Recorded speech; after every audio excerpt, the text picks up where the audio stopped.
different from what we see today. If we had the message out of prison, you would not see this. Hope, in my opinion, and it's what I believe. If Dr. Kidesje was out of prison and he is supporting either of the candidates that are in the race, it would be really different. The campaigns would be very, very much different from what we see today. So I see a planned and deliberate move to keep Dr. Besigye in prison until the end of this election, until the president. So people are disappointed in the politics of Uganda, not only in NRM, but they're also disappointed in the opposition, because you ask yourself, who is the opposition working for? Forget about crowds, because crowds do not translate into a win. But let's go back to these political parties and look at them. They've all mushroomed up. None of them has a clear strategy on how you're going to transform Uganda. Most of them are talking of what I'm going to do this, none of them is talking of how you're going to empower people, how you're going to generate revenues, how you're going to transform structures. Everybody is just doing performative politics, talking. So yes. Happy independence, guys. I know Uganda is celebrating 63rd independence. And Agawa, I like the shirt you're putting on. I see it's what? Where? I don't see the words, but you can see I'm dressed in Ugandan flags. Oh, yes, it's in my DNA. Wow. Thank you very much. This was a present from my fiancée. Okay. Please thank her for us, and happy 63rd Independence Day, friends, and everybody watching us today. Today, friends, we are back with a bi-weekly news roundup with the usual culprits. Agaba Babigumira, the usual controversial guy, and the self-styled Prince Apollo, all the way from Uganda. The CEO for Tukikube Media, Salongo Chigundu, is with us, but is doing a few things. His sister is admitted, and all our prayers and thoughts are with your sister, Chigundu. May she recover quickly. So friends, the 2 weeks we've not been around, we have a lot that has gone on, and we may not exhaust them, but we'll just do Kasavu Kanyama here and there. But before we do anything, allow me to invite you guys to salute our viewers or the listeners. And I will begin with the man who is coming from far away. Those are so many kilometers, miles from here. Prince Apollo, can you please greet our viewers? Thank you so much, Godfrey. I don't know what to say, whether I should say good evening or good morning, because we are on different time zones, very much different. But I really appreciate the opportunity to interact with our colleagues, our viewers, and you guys in the diaspora. My name is Prince Apollo, like you said. I'm a multimedia journalist, and I'm a really nationalistic Ugandan. Sorry, the picture may have gone off, but let's continue with the conversation. Yes, we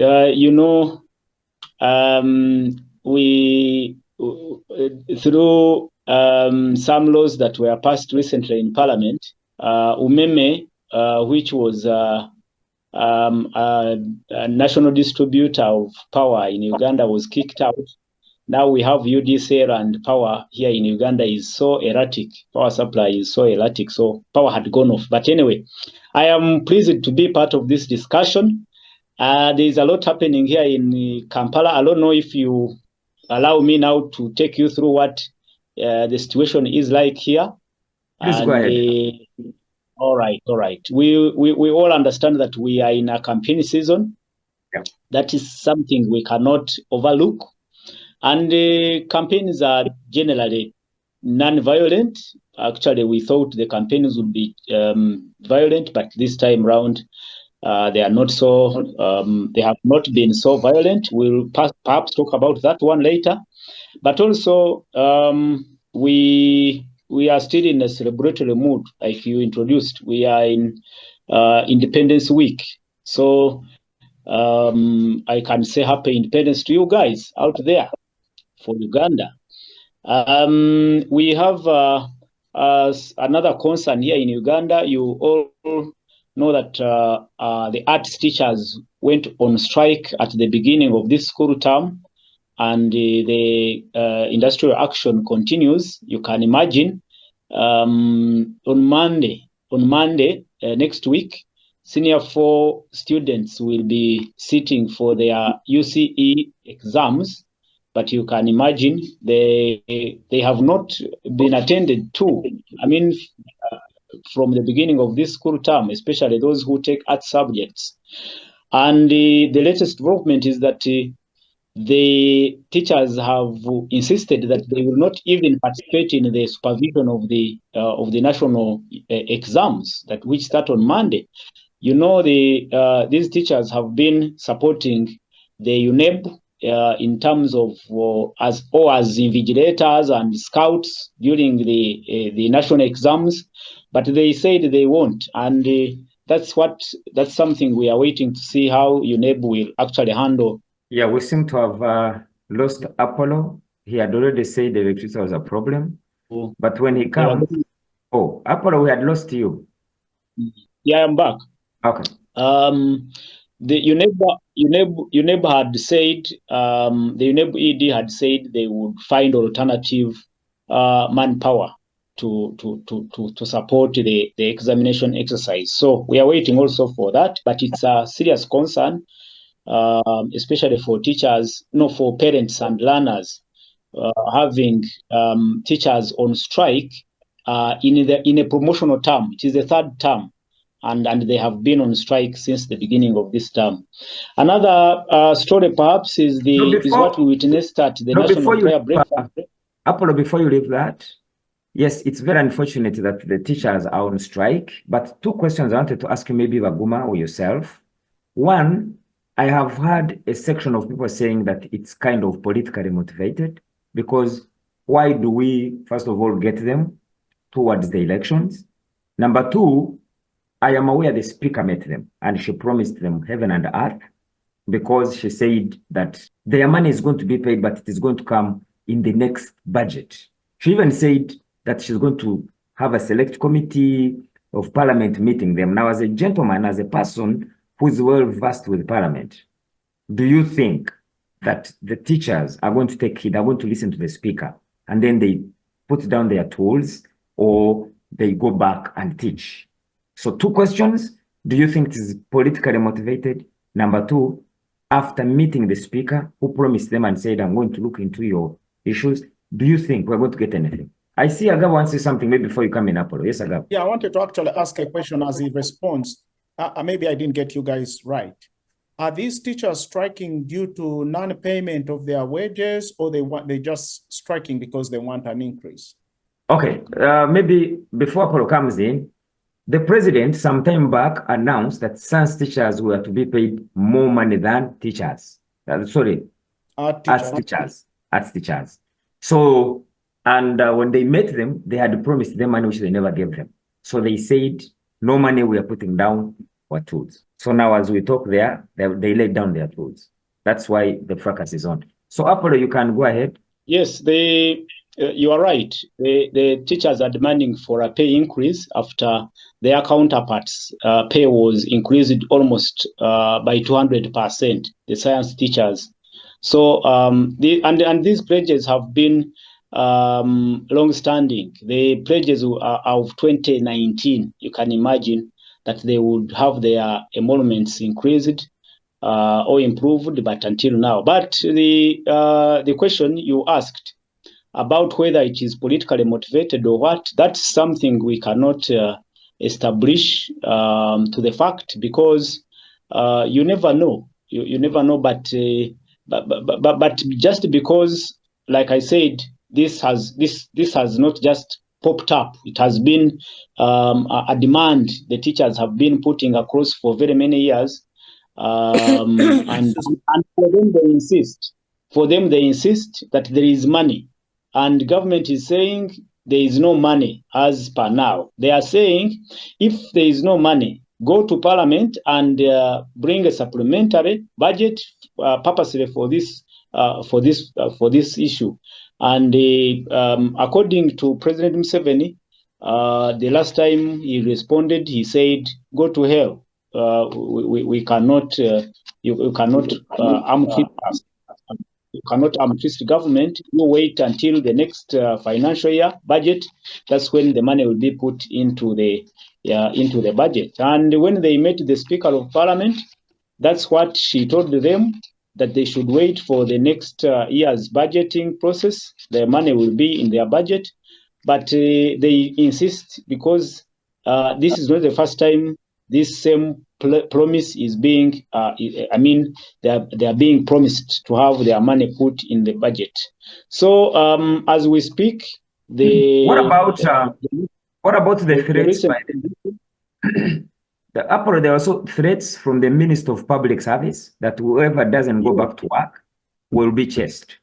And the question I had put to you, do you think that the speaker meeting them is going to change anything? And what about the statement from the public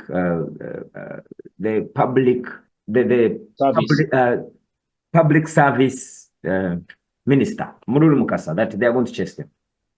Yes, Public Service Minister Murulu Mukasa at the beginning of this week at a press conference at Media Center said if they do not report to class or to their schools in 1 week, in 7 days, they will be struck off the government payroll. They will be declared absent without leave. But the teachers responded immediately through their organization UNATU, their national umbrella. They said you cannot intimidate them when they are actually demanding for what right belongs to them. They said their demands are within the law, and the minister has no right to push them to that. So we wait to see if perhaps after meeting the speaker, they will return to class on Monday. That's what we are waiting to see. But that also will depend on whether they feel they have exhausted all the avenues they have. They had intended and the purpose for this industrial action. You know, they are actually, the teachers in this country are organized. When they set out to do something, they do it, and it's one sector that is organized, especially in the as unionized groups. So we are waiting to see what happens, but it is a serious concern. Okay. Finally, what I can also put to you guys is the opposition national unity platform today unveiled their manifesto, and they highlight 10 critical areas in their manifesto. I don't know if you have seen it. They talk about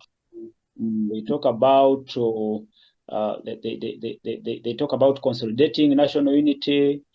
They talk about restoring freedom and constitutionalism, ending corruption, guaranteeing equal access and quality public services, establishing public school feeding programs, and many other issues. But that is the latest. Chagulanyi and his team block off from campaigns today to launch their manifesto at their offices in Kampala. So we wait to see how it all goes. I don't know if from there, did I talk about the national prayer breakfast? I think I didn't talk about it. We had the national prayer breakfast, which comes a day before the Independence Day, and perhaps what we can pick from that one is the theme. The theme was a time to forgive and forget, and that is when we saw the Dr. Chris Rakasisi for the first time I may say for the first time at a public function. You know, after what he went through, he was in Uzira for more than 23, around 23 years, I think, or 21. And he was on death sentence. Later, he benefited from the presidential pardon. So somehow it resonates with his presence resonates with the theme of the prayer breakfast, a time to forgive and forget. And then finally, on Independence Day, we saw Colonel Samson Mande, a key figure in the NRM liberation struggle. He was an NRA commander. We saw him also being unveiled as a new convert, a reformed boy now within the ranks of the NRM. So perhaps those are the few highlights I can put across, and much more will come during our deliberations. Thank you very much, Apollo. We are always happy to hear from you, and please feel at home. Agaba? Perhaps Godfrey, I left out something very, very, very, very, very perhaps important. The National Unity Platform, NUP, I think it is yesterday, they issued a letter demanding that they should be allowed to sign a memorandum of understanding so that they can access iPod money. And that is a complete turnaround from the initial position they had on matters of iPod, because they had said iPod is a platform for just taking tea, for the leaders to take tea and then have a photo opportunity, and they cannot be part of the iPod. But eventually, now they are demanding to also be part of iPod and share the money. So that's something I thought I should not leave behind. No, I saw they were quoting the Constitution. I think Lubongoya met with the president. He was at State House that night when he took, I think, the letter. I'm told. Rumors have it, but I can't confirm. No, go on. Sorry, I just wanted. No, he's done. It's your turn now. Thank you, Apollo. He's done, please. Yeah, I just wanted to respond to Apollo about the teachers and the timing of their demonstration. Agawa, I would think that you could greet our viewers and then you can either respond and then also give us your highlights of the week. Because you'll forget it, I know. Yeah, we already started well. We are in independence celebration mood. I wanted to, salute you for the other. It looks nice, much as you showed it to us, but happy independence anniversary. Thank you, Ndugu. Our viewers, good morning. It's morning here. Good afternoon, wherever you are watching us. Here we are again for our bi-weekly news roundup. We review what has happened in the news and then share our views. I know you may agree or disagree with us. Where you disagree, kindly comment and correct us, because there is no one who knows it all or no one is perfect. We welcome any views, opinions, corrections. You are very welcome. Godfrey, I'm sorry. I will be off and I will come back. Please continue. No problem. It's all right. Agawa, proceed. Apollo raised an issue of teachers striking. I think the timing, to me, is first and foremost, I think, blackmailing the government because they know the president. It's a genuine cause. I think I support their cause. It's a humble cause, because if you increase one set of teachers and you don't increase the other ones, that's selective administration of teachers. Let me put it that way. But the timing is, to me, it looks like it's blackmail. But what do you expect teachers to do when they are not being paid well, but see government officials wasting a lot of taxpayers' money, the money that is being spent in campaigns? So definitely the teachers are saying, no, everybody can't be paid this much money, or people can't be spending this. This is taxpayers' money that actually should be going to services like education, health, but people have this money. They cannot account for it. They cannot account for where this money is coming from. So definitely health workers, teachers, policemen, military men, all these people are going to complain, where are these guys getting all this money from? And then the government comes up and says, we are giving iPod 7 or 10 billion US dollars for your services. But at the end of the day, if you ask Ugandans, what does iPod contribute to the country? It's zero. So teachers are educating our young people. If you think the art teachers are not adding any value to the country, then get away with the subject. But for as long as their contributions add to the country's advancement, the country's development, then pay them a fair wage for their services. Because maybe to ask you, Agaba, to ask you, because you said it's bad timing. When would it be the best timing? Because as Apollo told you, they have been demanding for this. So probably this is the best time for them, and they were promised. So when do you think, when you say it's bad timing, I mean, it's yes towards campaigns, and you're mentioning iPod and whatnot, when do you think they should come out, if not now? No, I think they should have come out much earlier before elections, because all the people that are decision makers are in elections. So you're taking them at ransom. You're saying, come back. We know MPs are campaigning. The president is campaigning.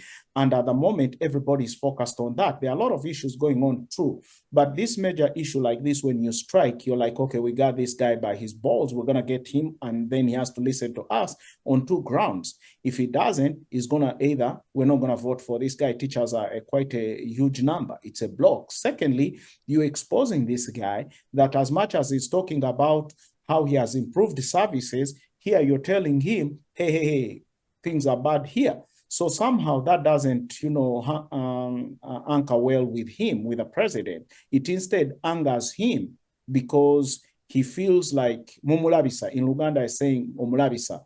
So I think they would have done that much earlier before elections, when they increased the salaries for the science teachers.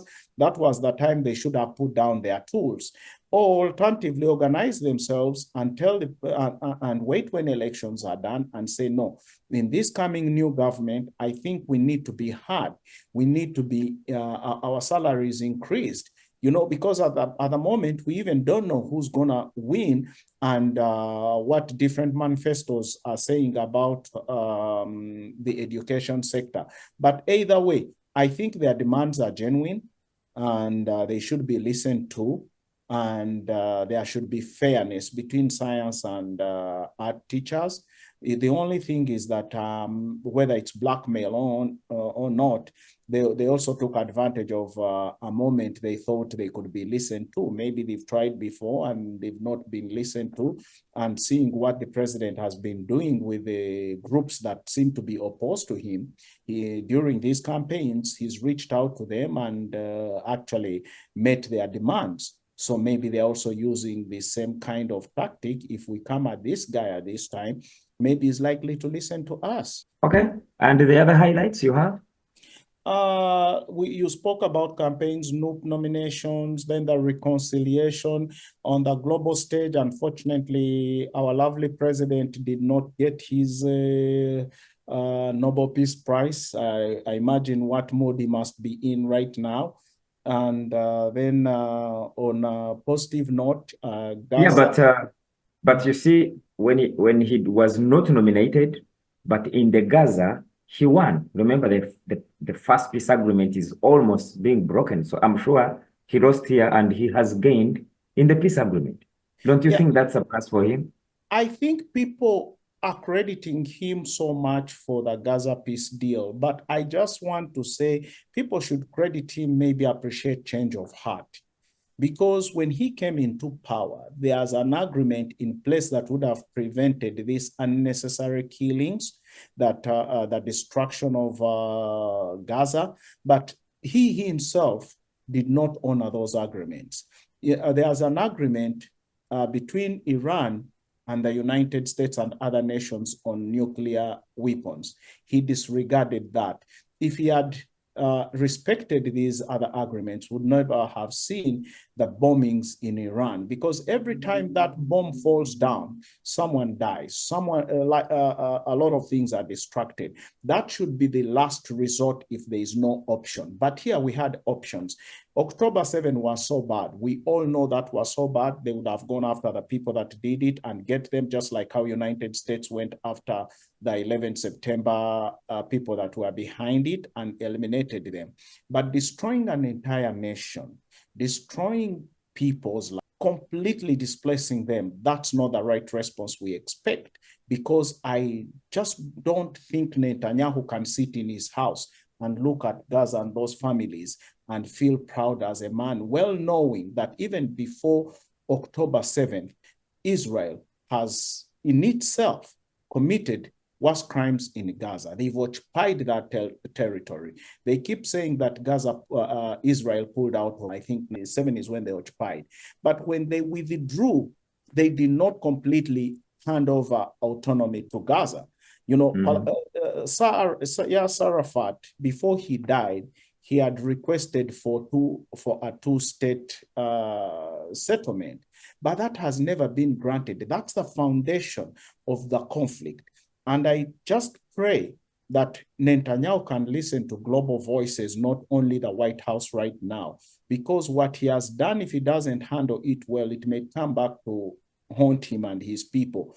Because if in the White House there is a president who does not give him unconditional support like Trump has given him to do what he wants, and these people react, because these children whose parents have been eliminated, have been killed mercilessly like this, will never forget. So there's a problem that has been created. So as we sign these agreements, we have to be very careful. How do we move forward? These people have died massively, and their death cannot their lives cannot be destroyed in vain.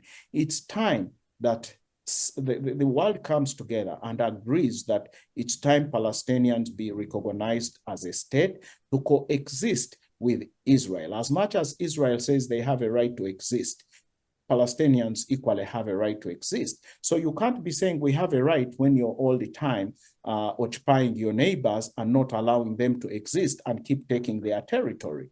When you analyze the situation, then they come at you, they say that's anti-Semitism. That's not anti-Semitism. That's the reality. No one wants Israelites to die. No one wants Palestinians to die. Okay, maybe because of the peace agreement that we hope is going to be signed, let's wait, and maybe we're going to see, something done. So for now, I think we may leave it at that until we see what is happening. But as of yesterday, we were seeing some green light at least. So let's say, Trump lost and he has won there. So proceed with the next one there, but I'm praying hard Israel does not behave the way it did with Lebanon. There's an agreement, but still went ahead and still continued to bomb Lebanon. But even then, the agreement, like I'm saying still, the agreement needs to give Palestinians autonomy, independence. But still, even this agreement, as much, why we are celebrating it, it's stopping the killing right now,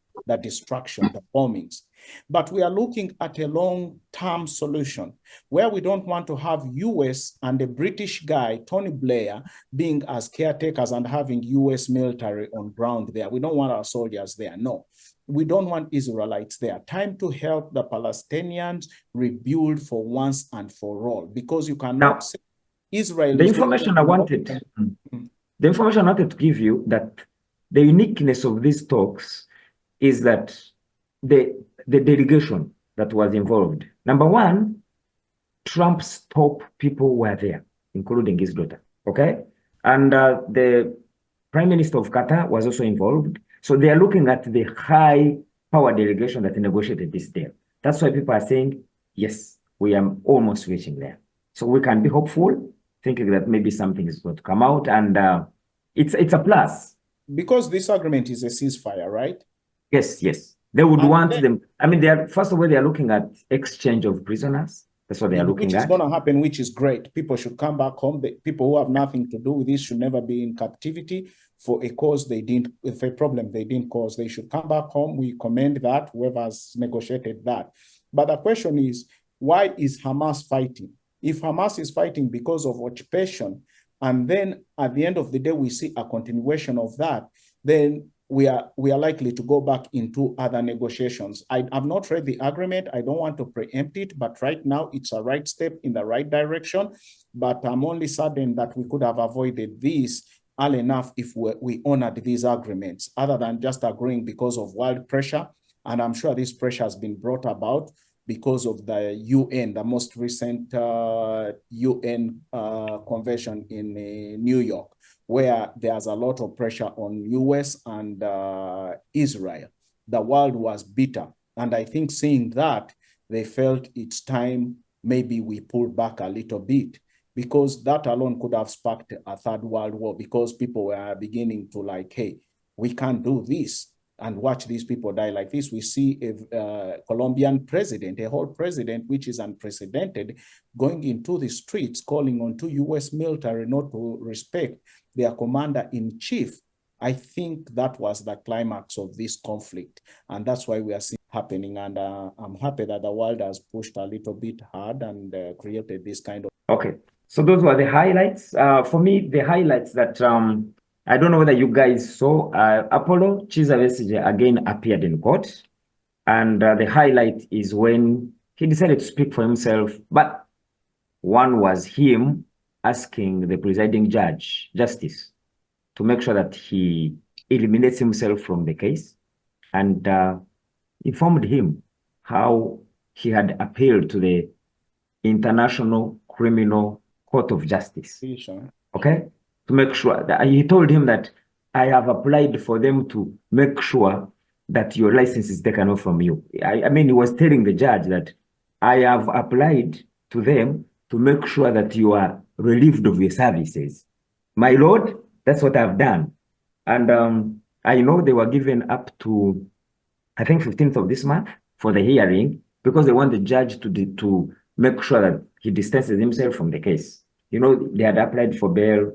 They were not getting the bail. But now they have told him, please, can you excuse yourself from this case? So he promised them, so next week they'll be returning. Probably he will get justice. And the other... Yes. Godfrey. Yes, I'm sorry I was offline, but I've returned, and I would want to make a quick comment on the much anticipated ceasefire in the Gaza. Quickly. Just 1 minute. Apollo, if we can do it in 1 minute, then we move on. The issue of Dr. SJ.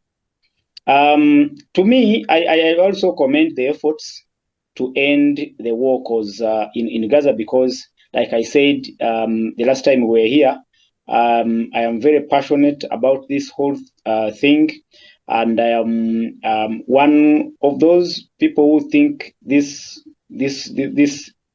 war was unnecessary in my own view, and my only concern is that even when the ceasefire is effected, to continue to see the Palestinians being killed, even when after all this ceasefire agreement has been signed and all that, because I saw in the news that the people are returning back to their areas, and like Comrade Agaba said, if the issue of occupation is not addressed, then these efforts may not mean anything to whether the war will end soon or not, because their primary concerns were their own areas being occupied. They have been kicked out. Their lands their homes have been I'm sorry again. Looks like power is interrupting me, but hopefully I'm back. Yeah, you're back. So I am, like you said, we can only wait. But me, I look at this ceasefire agreement with skepticism that we will again see Israel shooting these people who have returned back to their areas, like we have previously seen incidents where people have been shot while coming to collect food. using food as a bait to kill them. So I would wish it bears fruit, but I also have that skepticism that it may also lead to much more bloodshed on the side of the Palestinians. Then on the issue of Dr. Kizza Besigye, if you would allow me at least 3 minutes, I have come to agree with my soul that incarcerating Dr. Besigye was a well calculated move to keep him in prison so that he does not participate in this election. You know that with Kizza Besigye on either side of the election campaigns, you must expect fireworks. You must expect something different from what we see today. If we had the Besigye out of prison, you would not see this. Hope, in my opinion, and it's what I believe. If Dr. Besigye was out of prison and he is supporting either of the candidates that are in the race, it would be really different. The campaigns would be very, very much different from what we see today. So I see a planned and deliberate move to keep Dr. Besigye in prison until the end of this election, until the president has been sworn in May next year. And it also raises other concerns, which I would want to share with you and our viewers out there. That there are things happening here in the region, actually in East African region, which are, showing really bad signs on the side of democracy. You all know that Dr. Besigye has been in prison, even when he qualified for an automatic bail, but he's still in prison. He has not been released. And then we saw last week, I think 2 weeks ago, yes, 2 weeks ago at the start of presidential campaigns, we saw 2 Kenyan activists who were arrested in Kampala. They had come to support Bobi Wine. They were arrested, Nicholas Oyo and Bobu Njagi. Even up to now, we don't know their whereabouts. Even after the Kenyan High Commission came out officially to inquire about the whereabouts of these activists. So, and you remember, or you know what is happening in Tanzania. The former ambassador or the ex-ambassador of Tanzania in Cuba, called Pole Pole. He was arrested. He was taken away by security agents in Tanzania a week ago, and today the news we have received is that he has been found dead. And there are some circles which have intimated that he died of injuries he sustained during the arrest. And you know very well that even the opposition, top of opposition figure, Tundu Lissu, who heads the Chadema, the biggest opposition party in Tanzania, is in prison on cases of treason. You know how his party, the Chadema, was disqualified from this election, the October 29th election, because he did not sign the said guidelines for the election, and he was asking for reforms. He was saying, without reforms, we cannot go into this election. So, and the reports coming from Tanzania show that this is not an isolated case, or the case of Pole Pole is not an isolated case. People have been there has been a trend of abductions in Tanzania. So when you also look at the case of Sam Mugumya is now coming to a month. He was picked up by security agents in Mbalala. Even up to now, his whereabouts are not known. There is a journalist and activist, Norman Tumuhimbise, who today posted on his online platform that he has received credible reports that he was arrested on orders of General Tumukunde, and you know the politics of that side, because Sam Mugumya had already expressed interest in a constituency in that area, in his home area. So I try to bring you the maybe it's he wanted to stand in Rukunjiri municipality on the PFF ticket with General Tumukunde, who is standing on the NRM ticket. Yes, go ahead. Yeah. So I'm trying to paint a picture of what is happening in the region. Here in Uganda, we see a trend of abduction. You all know how the drones have been picking people here and there. Some have been in prison since 2019. They were picked and dumped in prison, the NUP supporters, the same case of Mugumia. And now even in Tanzania, I try to show you how the region is somehow adopting autocratic tendencies. In the governments in the region are adopting those autocratic tendencies. And you know what actually happened in Kenya? You all know how government had that clamp down on protesters who were Gen Zs, and it all tells you perhaps how this region is embroiled in a quagmire of in a conundrum of democracy. So I thought I would share that with you, relating to what Dr. Besigye is going through, which actually many people think it's an infringement on his rights. Yes, he's being accused of serious crimes according to the charges, but people were asking for, everyone is asking for a quick trial. For if he has a case to answer, it should be a quick trial, and that would be actually fair to Dr. Besigye and his coaching. Thank you, Apollo. I will ask Agaba, you want to respond before we delve to one of our topics? Agaba?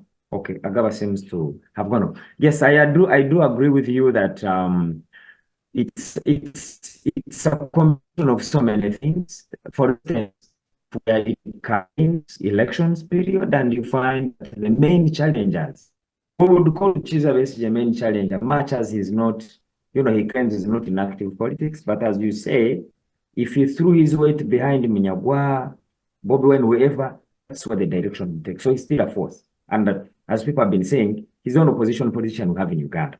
I mean, so far.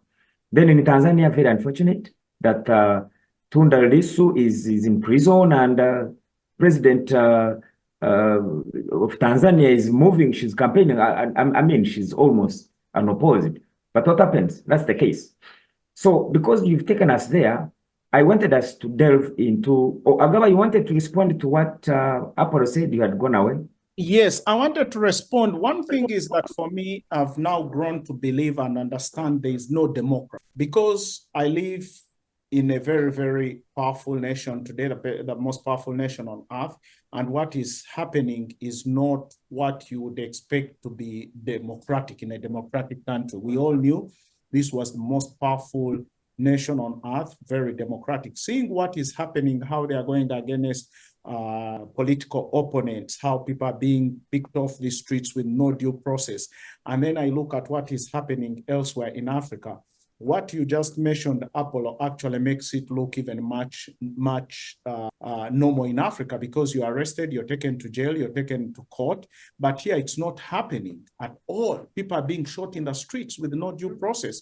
So when you look at what is happening in our references, where people would, refer to and say, hey, we need help, we need intervention here, we need, our rights are being violated. And then we see it's happening here, then that has emboldened the African presidents to even become more dictatorial, And then these Kenyans who came to Uganda to interfere in foreign politics, that definitely is going to happen. Even if it were Ugandans going to Kenya, they would have been arrested. If you come from Uganda and come here and start playing your politics with any candidate here, you're going to jail and you're being deported there and then. Because even then, I want to believe that as much as we pound our African governments are more tolerant than actually Western. I can give an example. In the United States today, if you're a candidate running for politics, you cannot accept money from foreigners. You cannot.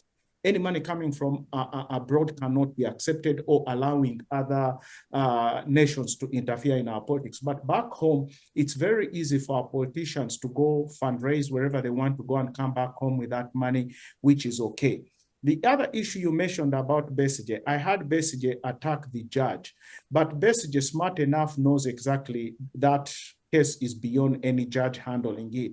One thing I want to agree with Ndugu Apollo is that Besigye's arrest, as much as it has an inclination towards politics, Besigye put himself in a very difficult predicament. We all know, and Mugumya, I have very credible information when he was in Congo, when he was arrested.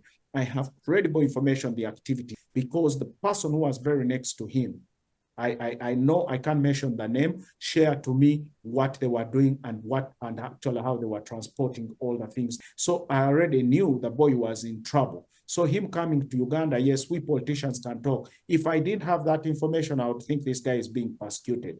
But these boys were involved in something that I wouldn't want to discuss. But the person who told me was very, very close to Besigye and Mugumya. They were very tight like this. Yeah, but Agaba, the question would be, if like those allegations are there, why do they abduct him and he disappears? Why don't they probably do a proper arrest and arraign him in the courts of law and we know where he is? Because if you know, when security is operating, security knows Mugumya is just one guy. So if you're going to go to court with him like that and prosecute him immediately without investigating, you're going to miss the bigger picture, because the government is interested in the bigger network, who is involved, you know. So that's why they do that. Now, you can see a purge in the military that is happening right now after Besigye was arrested. Now, Comrade Agaba, just sorry for interrupting you. I would think that if Mugumya has a case, in a normal state, the government should come out with a clear statement that we are holding him. For this. We lose him, but we get the point. But let me tell you, I wanted Apollo to come back and I remind him that... No, go ahead, because his point was, I think he was also trying to add on what I said. If Mugumya has a case, why do you, I mean, even if you're saying that it's intelligence, why can the government come out and say, yes, we have it, but you know, they've been denying that. Nobody has said where he is. No, and of course, he raises concern. No, definitely Mugumya is not the man who's going to overthrow Museveni's government. He's not a guy who's going to threaten Museveni's existence. Sometimes, yes, it's true. I know government is going to come up after a political opponent so hard. You cannot tell me Museveni is going after Mugumya and then leave Bobby Wine, who's giving him probably sleepless nights. It doesn't make sense. So at the end of the day, if you have, let's put common sense to this kind of whole Besigye equation. This guy is a very close AD to Besigye. Besigye is being accused of overthrowing a government. We have these audios. None of us who's talking here has even questioned those audios and said, is it artificial intelligence? If it is, can his lawyers get that evidence and take it to experts to have it verified, whether it's authentic? That way, then they can have a case and say this man is being accused wrongly. There is no country on earth, any country, will get any of its citizens planning that, and they have evidence and they let him free because of politics. There is no way. That's why I'm saying Besigye put himself in a very difficult. He is in that situation. That's why you see, ask yourself, he has a wife who's a very strong activist. We have the Muntu who are generals. He has all these friends, but look at the people fighting for him. Semuju, people like Lukwago, these are friends of yesterday. Where are his historicals? Even those that have fallen out with government, do they know something? Do they think this guy was caught in the loop? How do we help him? But his case is sensitive. Yes, also Museveni uses that because I know Museveni, if you can see Museveni forgiving Rwakasisi and Mande, I know definitely is not at the end of the day going to either kill Besigye and say, let me kill him, and he goes. Yes, they may not like each other because of their personal differences, but I also know Museveni is using that advantage of Besigye putting himself in that difficult situation to first, I think, overcome this election, because he knows Besigye's strength when it comes to our politics. So he's taking advantage of this to keep him out. If our politicians also were very genuine in Uganda, the opposition, do you think they would have gone for these elections if they really cared about what is happening to Besigye and group? They would have put their arms down. They would have said, we are not going to nominate, we're not going to participate if our prisoners are not. But everybody seems to be caring for themselves. For me, this is something. Apollo had disappeared and has come back. But I just want to remind you and our viewers that last time we had this similar argument, and they said that the so-called audios, they haven't yet been presented to court because the man has not been allowed to. So there's no way his lawyers can come up to say, this is what we have. Because right now, nothing has been done. The man is still on remand. You remember that's what they told you. That's what's happening. I don't know the law in Uganda, but the law here in the United States, like where I live here, prosecution is supposed to share any discovery, which is evidence, with a defendant as it becomes available to them. I don't know whether in Uganda what the law is, because the defense team has a legal right to file a motion to request for that evidence. It's there in law. If you're accusing my client of a crime, we have a right to file a motion to request for any evidence, to review it and prepare our defense based on that evidence. So what has happened in Uganda, we are seeing Besigye's case being politicized instead of legally being tried. And I know Besigye's argument is on legal technicalities. The military court was not constituted right. It's wrong. The why was arrested. This judge, I should have gone to the international. They are not touching the core of why is there. And the state could have a reason to say, yes, there may be technical mistakes. But the truth is, we have a man who's dangerous to our community and as per our laws, because we have evidence. I would want now, how come themselves they are saying, okay, since they've refused me bail, why don't we go straight to trial? Now they're just talking about this because they've been asking for bail. I've listened to the Lukwagos, I've listened to the points he gave after they denied the Besigye bail, Besigye telling the judge you're either incompetent or you're biased. I watched it. But for me, my argument would be this case should have ended long time ago. Yes, the court was resolved, the military court martial. Besigye should have had a fair trial and be out and go on with his political life and his life. But I've been thinking about this case. I'm like, Besigye is married to a very, very strong, popular woman who's an activist and whose voice can be heard.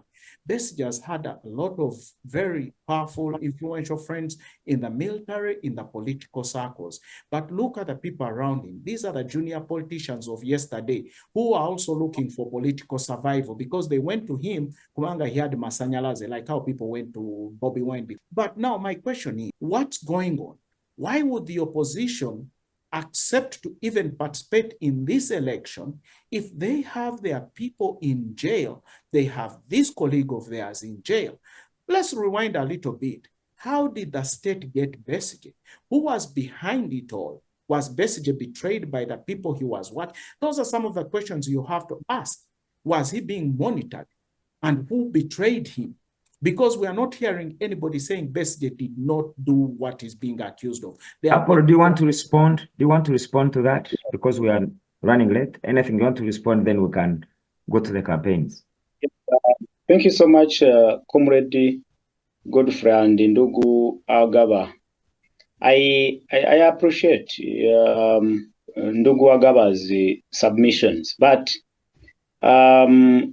perhaps I should also inform our viewers that the trial in itself had not started. That actually was the basis for the application of bail.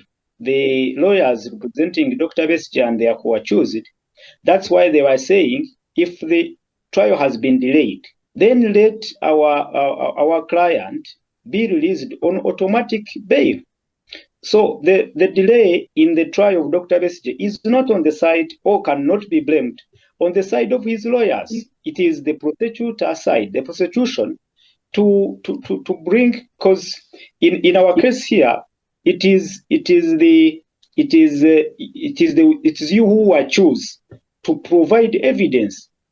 It is you who are choose to provide evidence that the person you are choose has been involved in the offense you are choosing him of. So it is the state that has to first gather evidence, and then the trial kicks off. That is why all this time the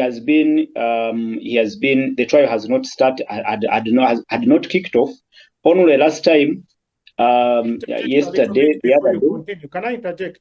Is Please a do. capital offense bailable? Can you get bail on a capital offense? Because treason is capital offense. So as much as you are advocating for bail, is a capital offense in Uganda bailable? That's one thing I want you to first address, because I'm sure he's accused of that. Agaba and colleague Godfrey, in Uganda, you are a suspect until you're proven guilty. That is why they are saying Kizza Besigye is on remand. Okay, yes, he's still on remand. He's a suspect until the state proves that he is guilty. That's when you can deny him bail. So that is the condition in the law for bail. If you're still a suspect and you're on remand, then you are entitled to bail, either police bond or court bail. So I think that answers your question, Agaba. No, bail is not a right. It's the discretion of the judge. Right. Yeah, it is a right. It's a right. It's at the discretion of the judge to give you bail or bond based on circumstances. That's why. Yeah, but Agaba, if you have been following this case, you remember Apollo Kizza Besigye you remember he was granted bail. When the sureties were there, the judge said, "You have everything, but I'm sorry, I am not giving you bail." You remember that that time, Agaba? I mean, Apollo? Yes. He was given bail. Yeah, I'm not arguing Besigye stays in jail, but what my argument is, it seems there are people benefiting with Besigye being where he is, and they've turned it into a political scheme for themselves. Because if they approach this case in a legal way, like how even the Attorney General advised, he said, guys, we're not going to do the defense work. When this guy was remanded to Ruzira and transferred to the civilian court, the expectation was for his defense to file, I think there's something that Dalukwago's, his defense attorneys should have filed, but unfortunately did not file that. They kept on playing politics. And I think that's what has dragged this guy's case. It has been mostly politically motivated instead of people saying, okay, when do we go to trial? Because they all knew that was time to go to, this guy was not going to be released on bail given his case and circumstances. But Comrade Agaba, you cannot rule out politics in this case, because its nature and construct is political. Because like I said in the beginning, to me, I have a conviction that Dr. Besigye his trial is being delayed just because they want him out of this election. They want to keep him in prison. That is my own opinion. And of course, what he's being accused of, it's also political. So you cannot rule out politics being played. But like I said, the delays, the initial delays, one, they were occasioned by the fact that the court within where Kizza Besigye and his co-accused were being tried, they challenged it. They regarded it was being challenged, that they cannot be tried in a military court, in a military tribunal. Now later, when he was transferred to the civilian courts, then there's another process that the prosecution must first present, gather evidence, and then the trial kicks off. That is why it is taking long, and even the process where he was taken before in the magistrate's court in Nakawa, it lacked jurisdiction to handle such a case. So there are those technicalities occasioned not only from the side of Dr. Besigye, but even from the side of the state. So, gentlemen, but let Apollo, me just a quick one. Apollo, whose interest do you think the government serves in this case? Definitely, it's not serving Besige's interests. That's why I'm saying that as much as we may argue this way, I think as his defenders, we need to go back to the drawing board and sit and find the best way to move forward than playing politics. Because every time we play politics, I think we had Kiza Besige and we keep him there. His lawyers need to sit and find the best defense for him to move forward and have this case tried. Colleagues, Besige's lawyers have applied that the judge dismisses himself from the case. So we will come here and discuss if the judge is out of it and see whether he will be given bail. Probably that's when we'll see whether his case is available or not, whether it was politically motivated or not. So, but allow me to switch to the campaigns that are going on. A quick one, that request, which I didn't like, I don't know who advised Besige, well, I'm not his legal advisor. I think that time they resolved that issue with, is it the law council to review the judge, may it cost Besige more time in jail. What if they decide to do it after elections? So it's going to be tough for Besige, and I don't know who advised him to even ask for that instead of try, because now he wants his case stopped until the judge is reviewed. What if the council says, okay, after elections, which is 3 or 4 months? So I just think every move they've made within Besige's, it's wrong. Why am I advocating for Besige? Apollo, did you know Besige has an older son other than Bianyuma's son here in California? Did you know that? Agaba, can you? No, I'm serious. The grandfather reached out. No, the grandfather was talking to me about it, and that hurts the family more and more. And I think it's time that this man is released because his family is hurting. The grandfather to the son is a relative, reached out to me, and he was talking about it. He was like, my grandson is in California, the older son from Judith's first wife before Bianyuma. So this guy has people who are hurting the way he's being treated. I think it's time people sat down and stopped playing politics with that guy's freedom. Okay. Fair enough, Agaba. Allow me we stop on this one until we will maybe come back and discuss. Maybe when we come back, we'll be talking about whether he was given bail or whatever it is. But I want us to quickly talk about the campaigns. Apollo, in his preamble, he said they are still calm. But for me, something that has caught my eye in these campaigns is the way the candidates are behaving. One of them is the president, the candidate Museveni, how he's now started doing his politics. One, we are seeing a lot of calm in the elections. Number two, we are seeing things like reconciliation. Agaba Apollo talked about Rwakasisi coming out to say how good Museveni is. Then on Independence, just the other day, yesterday, we saw Mande Big Pando. Then we are seeing the president opening so many things. So in my view, or in your view, do you think that these campaigns, the president is probably trying to answer the international community, like telling him you are overstepping on your competitors? Or is it because the president had predicted that in 2026, he's not going to have any opposition? Why? Because I have also seen candidate Bobby Wine calling on his supporters to remain calm. Save for the other day when I saw him on a border. But generally, the campaigns are all, people go back home. But as you guys come on stage, what is this issue of crowds? Because I have seen people saying that Bobby Wine is moving with the crowd from wherever he's going to another one.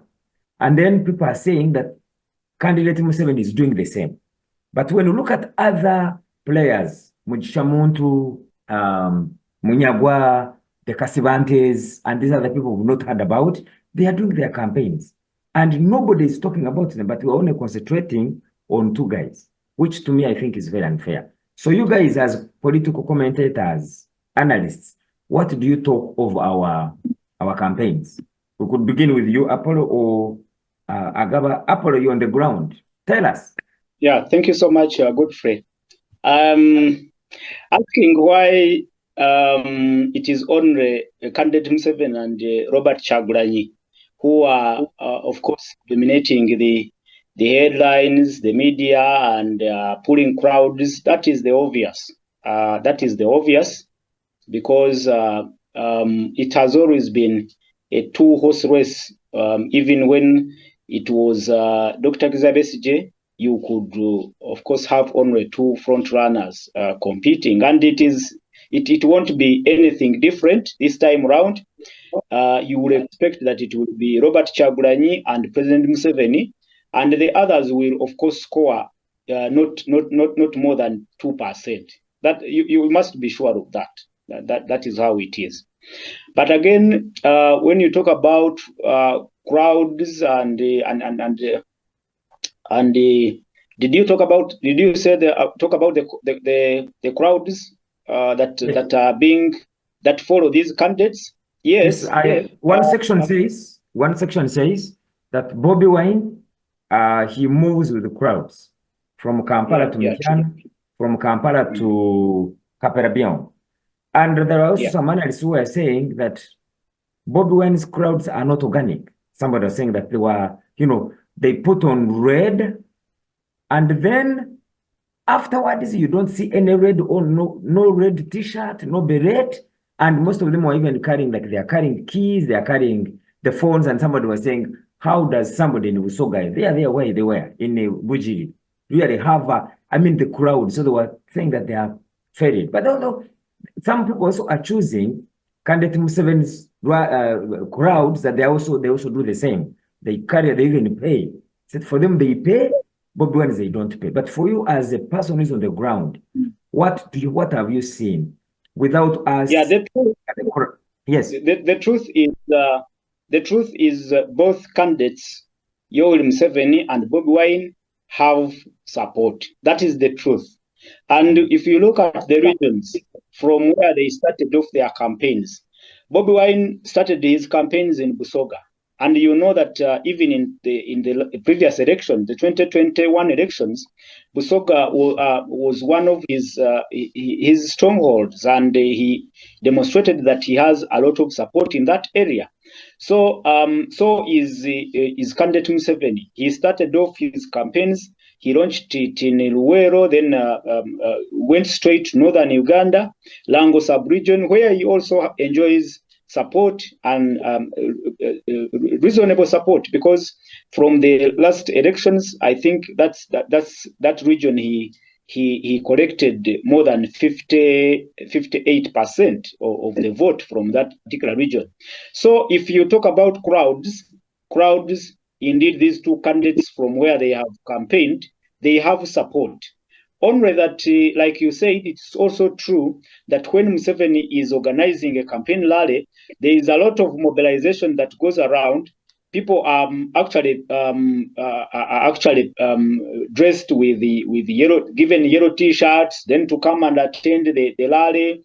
Some are even promised food and all that. All that happens. It has been happening even before the campaigns. Wherever Museveni goes, they prepare food. They do what? They even ferry supporters to come and of course attend his rallies. But even with the Robert Kyagulanyi, it's also true that he moves with crowds, and this one I attribute it to his status as his status as a musician. Musicians pull crowds wherever they go. So whenever he goes to a region, whether they support him or they don't support him, you would expect that he will pull crowds, because people want to come and see Bobi Wine, the musician.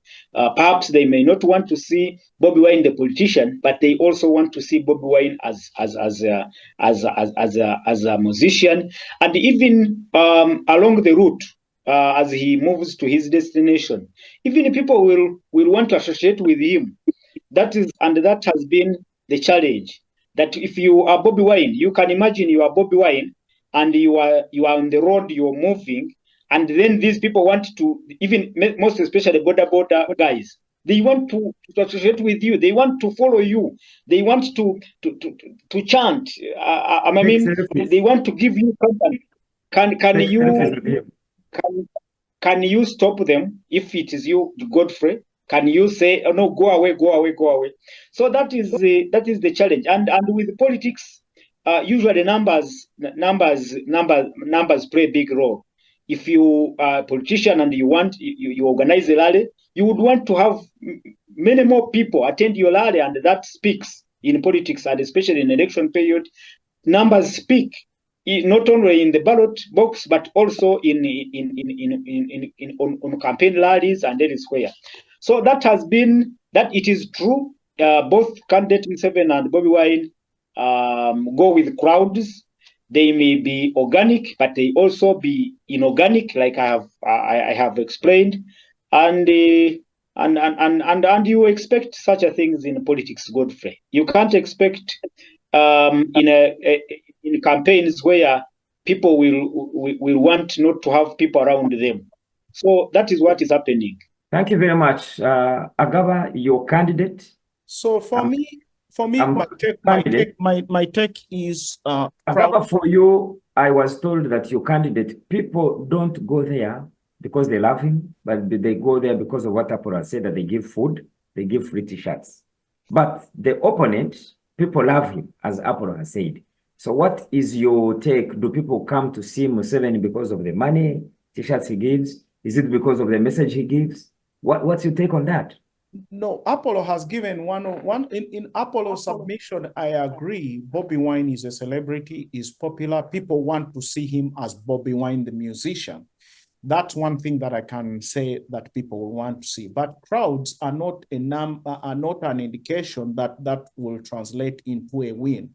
We saw Besigye, he still didn't win. We saw Bobi Wine in 2021, he still did not win. Though they say they were cheated, but you cannot massively cheat. There is an election, you can cheat, but not massively. It's true, they could have manipulated numbers. But before you go to numbers, I want you to see how people are going to vote. When I saw Mugisha Muntu in the West, I don't know whether you saw the clip I sent you, where one lady told Mugisha Muntu in his face that, why are you running against it? So when we go to rural Uganda, what is in rural Uganda? Because people in Uganda understand exactly what's going on right now with the politics of Uganda. And people in Uganda feel a little bit betrayed by the opposition. When you see what is happening in the opposition, they've actually not provided an alternative to government, or you've not provided competence to replace the current government. When you look at the people that are being backed up, people who are going to come to parliament, to be honest, are they even better than what we already have in parliament? No. So people are disappointed in the politics of Uganda, not only in NRM, but they're also disappointed in the opposition, because you ask yourself, who is the opposition working for? Forget about crowds, because crowds do not translate into a win. But let's go back to these political parties and look at them. They've all mushroomed up. None of them has a clear strategy on how you're going to transform Uganda. Most of them are talking of what I'm going to do this. None of them is talking of how you're going to empower people, how you're going to generate revenues, how you're going to transform structures. Everybody is just doing performative politics, talking. So at the end of the day, people are seeing what is on the ground, what you guys are doing, and what you're promising, whether they are coordinated. And then you're not a bunch of people that are principled. You're fighting each other. You're talking of a protest vote. But when you look at your internal politics as a party, there's more protest than actually there is out. So before you even think of taking state power, attacking one main opponent who you want to replace, you've spent your entire time, almost more than a year, fighting internal wars. You can accuse Museveni. Museveni is equally a contender. People will say Museveni is influencing that, is using money. Museveni is in a race for the presidency. If he can get into you guys and mess you guys up, he will do. Any opposition, anybody competing will do that. That's part of politics. People say Museveni ferries people. You're not going to ferry me to a place if I don't want to. You only ferry those that want to go there. You feed those who already want to go there. You dress those who want to go there. So if I don't want a Bobby Wine t-shirt, why would you take me to give it to me? I'm not going to go there for it because I don't need it. If I go there and go get it, either I like it and I may not support him. It doesn't mean if I get that t-shirt, I'll support him if I want. I may just want a t-shirt. So there are all these kinds of elements. Museveni has built a system that favors him. Museveni appoints the police. Museveni appoints the electoral commission. Museveni is going to count. Museveni is going to control everything. So at the end bringing you to the campaigns, Agaba, I know you followed, regional politics, you followed world politics, like in America. By this time, we'd be looking at what message is Bobi Wine giving, what message is Museveni giving, why are people following? Because even Obama, Trump had crowds, Kamala Harris, they all had crowds, and even musicians. But they had an agenda. They had political agendas. You know what the GOP stood for, and we are seeing it being implemented, though people opposed it. The question I'm putting to you for our case in Uganda, do you think those crowds who are following these gentlemen, because even Munyagwa has a message, Nadara Mafag, all of them have good messages. So I heard Munyagwa was talking of expelling foreigners, making French the national language. Yeah, it's a message. It's a message for the followers. But the question I wanted to put to you, I felt was not something that I even want to debate about, because when you say... The question I wanted to put to you, Agaba, is these crowds which you are saying do not stand into votes, do you think they follow these candidates because of the messages? Is it because of the food Apollo is talking about? Is it because they are redundant, they have nothing to do? They say, let's just go there and see. The man was ruled us for 40 years. Let's go and see this musician. Why do you think that people wake up and probably follow Bobi Wine or even are afraid to Museveni's rallies? I would go with your last option of redundancy. People don't have work. People are idle. You cannot expect on a Tuesday to get... No, seriously.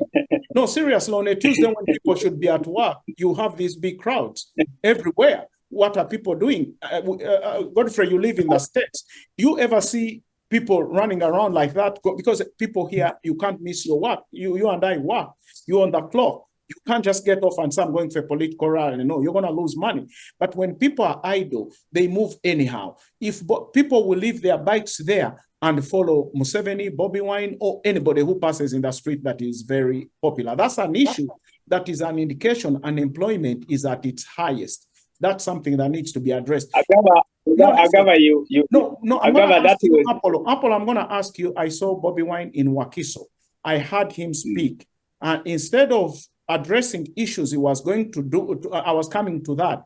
I want you to talk about his speech in Wakiso, what he spoke about. He attacked individuals, the people that were changing the law in parliament from automatically the leading opposition having Loop to now electing Noop. Lulume has proposed a law that the leader of opposition should be elected in parliament. Bobi Wine spent his time on that, attacked I hear there's a candidate who's totally insignificant, talking about that candidate and then attacking Chitamivu. I listened to the speech and I kept wondering, what are you telling the people? That's one thing that if you say the crowds are coming because of the message, what message are we giving them? And then we are seeing the NRM guy so relaxed, even not campaigning anymore, instead visiting this PDM. Let's listen to Apollo respond to you, Agaba. Yes, Apollo, I can see you smile. You're dying to say something. And as you come, I also want to now to give you this as a rejoinder. Let's also talk about it. Before, about I think a week, Munyagwa called a press conference and he was telling that they had run out of money. They were broke. And they gave us a bill. They need about 15 billion to run the campaigns. So looking at what Agaba is saying, that it's redundancy, they are looking for what to do. But Munyagwa is saying, I need money, guys. So Apollo, you have the floor. Didn't you know when he was coming that he needed to have a budget for elections?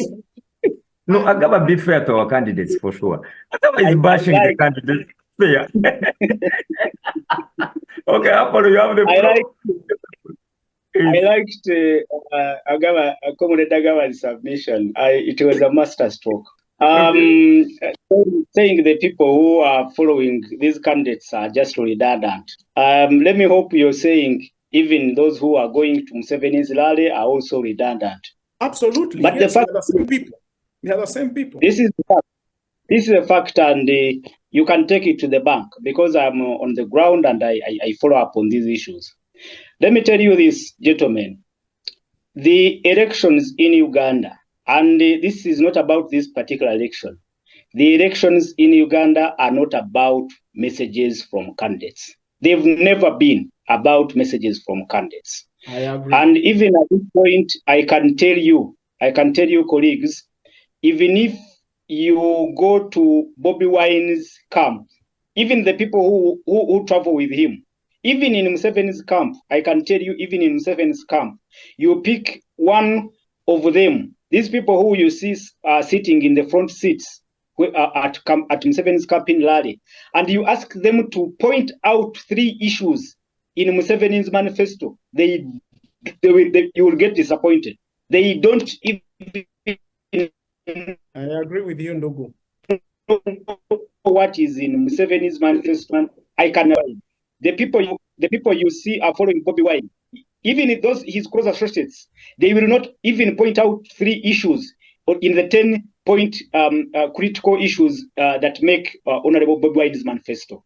So you must admit our campaigns here in Uganda are not about issues, are not about messages. Manifestos are just formed for formality that a candidate has a manifesto. So even the people we've been talking about, the people who follow up these candidates, they are not redundant. I can tell you they are not redundant, because the people who follow Bobby Wine, for instance, are the border guys who fuel their borders and follow him for miles and miles. These people, these youth in Uganda who ride borders are making money. It's another form of employment actually in Uganda, riding a border. Because a border in Uganda, a border rider in Uganda, for instance, here in Kampala, a day he can make more than 50,000. And for you, you know what 50,000 means in our economy here in Uganda. They make an average of 30, 50, or 60,000 every day.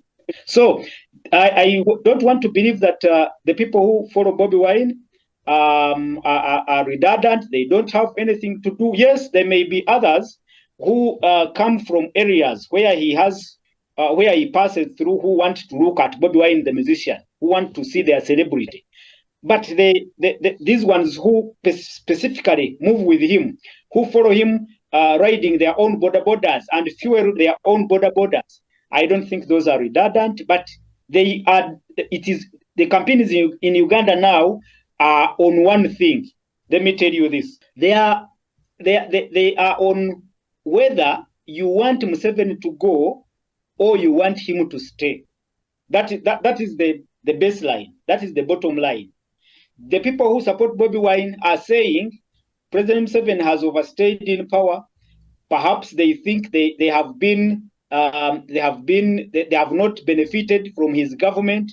Others say they are victims of land grabbing or what, the ills that are in government which me and you know about.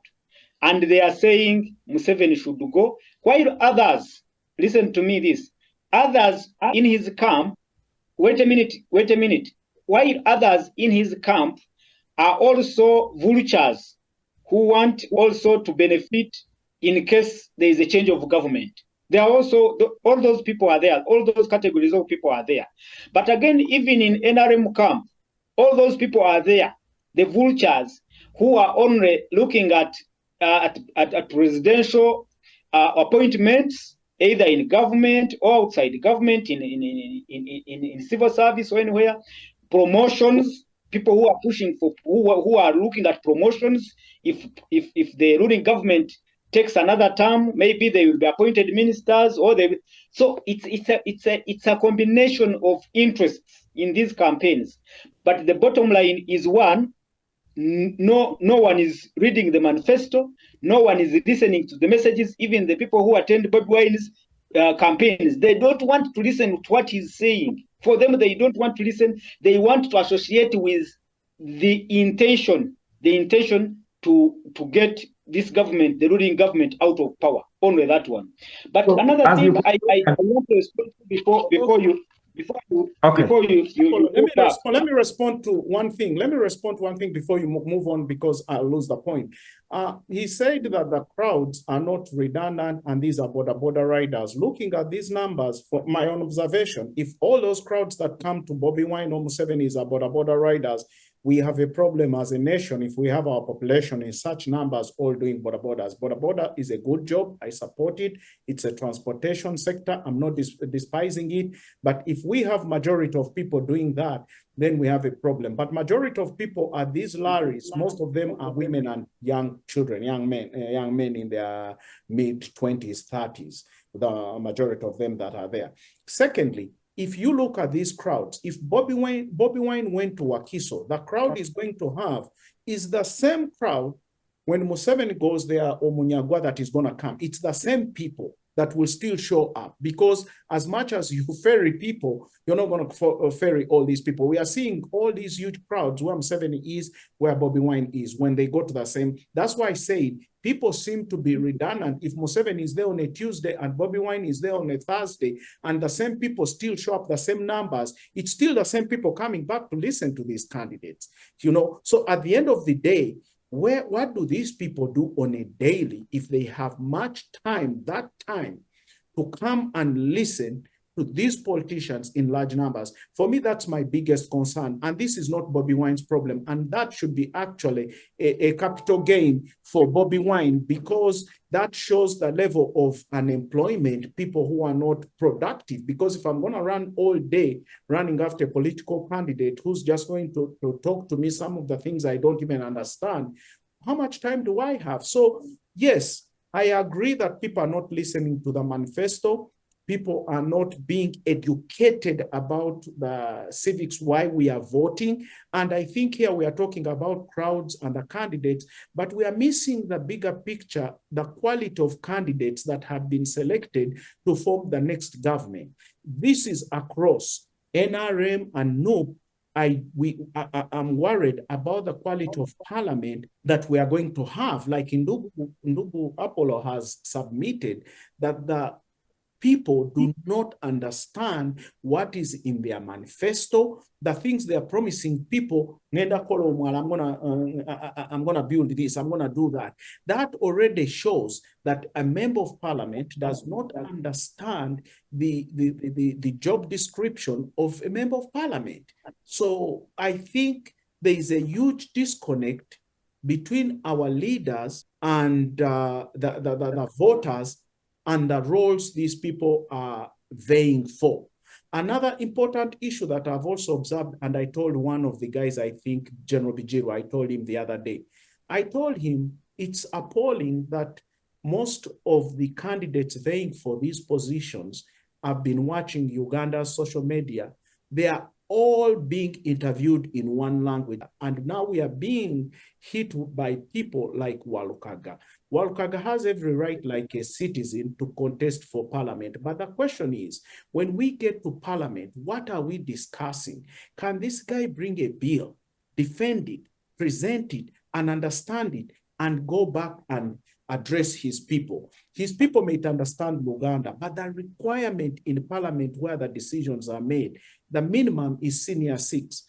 And that senior 6 requirement is taught in English. Yes, you can interpret it, because Luganda is not the language of even instruction in our schools, neither is it the language in parliament, implying that candidates we are qualifying. Minimum does not mean you only have to have 6. You should have a high level comprehension of what is going to take place in parliament. But when we look Agaba, bringing you back to our discussion, I wanted to put a disclaimer on that, because if you and I or Apollo can remember, the president once said, send me people for as long as they will vote. And that's the reason why we are having that. Godfrey, thank you so much. Godfrey, thank you so much. That is what I wanted to remind Agaba, that this thing did not start with the Bobby Wine or NUP. No, are we voting because of Museveni, or we are voting to change? NUP was born in 2019, But we know that as early as 2011, President Museveni made a public pronouncement that even if you get me Echidomola, if he or she can wake up in Parliament and vote, just to do that. That was you're telling me. So basically, you're telling me opposition. What you're telling me, opposition is serving the NRM because Museveni said, "Bring me Echidomola." We are saying, gentlemen, when all of us speak, we can't hear. Let me one person speak, then we can have the other one. Comrade Agaba, it is very unfair to insinuate that it is NUP that has promoted this this insensitivity to the credentials of a candidate for certain positions. It has been it has been a norm. Actually, even people who slumber in Parliament actually are not opposition members of Parliament. People who are just listening posts in Parliament, they are not opposition MPs. Most of them are NRM MPs. Can I ask you, Apollo? Can I ask you just a little bit? Let me interject. Let me ask, do you know how many NUP MPs, NUP itself, is kicking out for not performing in Parliament? One. Secondly, if you're fighting an opponent, you don't go by what the opponent says. That cannot be an excuse that because Museveni said, give me incompetent people, so NUP decided to also do the same. Actually, NUP is just challenging that incompetence. So we would expect that NUP is an alternative to that competence. Now, when we come here and say, because Museveni said, give me incompetent people, so don't blame NUP for sending incompetent people. That's a self-defeating statement and an excuse on our part. We are supposed to come up with the best to challenge his competent people because we are fighting Museveni. Museveni is the target. Then secondly, if you're saying that NUP had I think almost 80% of previous NUP MPs who are there just one term, they're kicking them out. For some reasons, I don't know. And look at what they're replacing them with. So for me, that's my concern. If you want to change, you have to look at the best of the best amongst you, come together. Instead, what I've seen, I'm not saying this because I don't support NUP. I don't support NUP because they're incompetent. That's the only reason I'm not supporting them. NUP had credible guys, but what did it do? And for some reasons, I don't know why. Because if NUP already opposition knew NUP had Masanyalaze, they were the leading opposition, they were willing to work with NUP. All they wanted was, NUP, can we come together, work with you, and then build a strong force against Museveni? You hit Mpuga, the Segoners who understand the law, all these credible guys who were good on your side. And then who do you bring? Who are you working for? Do you think Walukaga has that kind of, what can I call it? The ability to stand on the floor of Parliament and face a man like Mpuga or Mao and argue out with Mao on any policy issues? This is where we are betraying ourselves. And if we continue... Comrade Agaba. Yes? Comrade Agaba, I insist you're being very unfair to NUP. Because you know that Parliament is a house that works on numbers. Every political party that is worth the name must try its level best to send as many members of Parliament to collect or to have as many members of Parliament so as to influence policy, but also to sway the support, because that's where it starts from. So and again, I don't agree with you that NUP, by picking people the likes of Matthias Walukaga, that it's making a mistake. That, let me tell you this. Like I told you that here, what you may not know, that here in Uganda, the voters do not care about the messages of people. The preferences of voters has drastically shifted. People do not care whether you speak good English. People do not care whether you will stand on the floor of parliament and present a bill or you do not present a bill. Voters now in Uganda want people who associate with their problems. And let me tell you, you cannot believe it.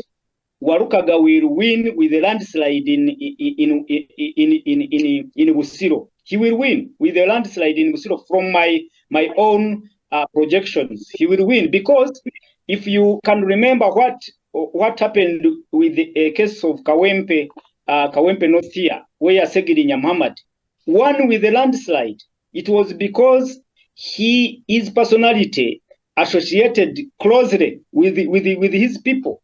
You get what I'm saying? It wasn't about his qualification, academic qualifications or good English, and that is actually our concern here in Uganda, as we, the member, if I may say, we the elite class, we are concerned that the people are no longer sending people to leadership positions basing on their competences. They have their own interests, they have set their own benchmarks, and some of them include just because someone attends our burials oftenly, somebody gives us waraji when he comes to the village, he buys waraji. To cut you short. Apollo, to cut you short, I want us to understand, because for me, I don't want to think like Warukaga. We had Zake. Zake was in parliament. The same thing, very popular. Zake never spoke in parliament anything. Zake came here, he could not kwanjuluza any song. That's one. Second, Agaba, with your indulgence, Agaba and Apollo, I wanted us not to discuss individuals here because we may not really come to the end. Maybe what we have to inform our viewers and Agaba is that for as long as the Constitution of Uganda says the minimum requirement for an MP is senior 6 or equivalent, then we can have anybody. For as long as the people you're talking about have those requirements, we'll have them in parliament. No, I think we are not doing a service to the people if we say that, because here the people want to hear the performance. What's the role of parliament? Because but Agaba, just give me a minute, Agaba. I appreciate what you're saying, but I'm saying once we start discussing individuals, because after Zake, we are going probably to bring in Theodore Tukikube. So I just wanted us to we are not going to go there. I'm just trying to give an example because that's what I've been listening to on social media in Uganda. Like I told you, when I'm working throughout, that's what I'm listening to. Actually, Segona is the trading news right now in Uganda because of what happened. But what I'm trying to say, I just gave it an example because for me as a Ugandan, not every Ugandan who's elite or educated wants to get into politics, but the expectation is if Godfrey is going to do something like this, this is what we expect. Because it's true, in government, broadly, people want change. Change may not come through the presidency, but we also think if parliament is well constituted with good brains, we could see change coming in. But what we are seeing right now has left actually the whole situation in a worse state. That should be our concern. But if we just come here and just say, as long as Apollo has senior 6 and they elect him, it's okay. Then tomorrow, when we have these people, then the very people continue abusing government. But we don't go back to check and say, why did this candidate come in? Why did Moses Ali come in? Why did we let Kadaga, who's tired, the rest? These are things that as a nation, as a people, we sit down and discuss and say, these individuals are coming in, but how are they going to help? Because parliament is not about your constituency. Parliament is about members of parliament making laws for the country, an entire country. But have reduced to their constituency. Godfrey, I'm sorry. I may run out of battery and I'm not near power source. I want to make my concluding remarks. I don't know what time left we are left with.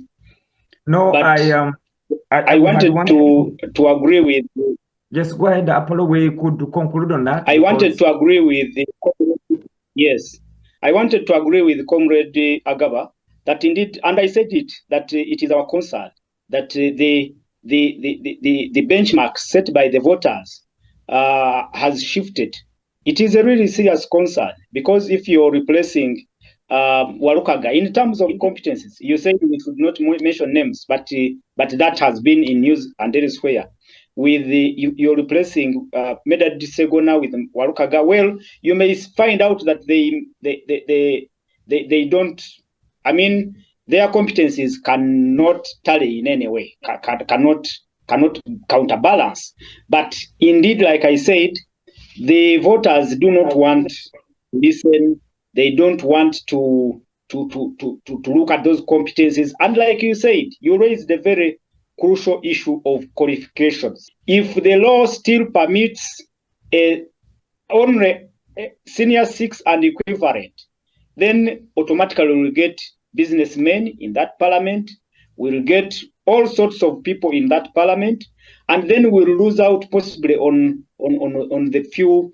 And let me tell you about the conversation about Semuju, the Comrade Agaba talked about.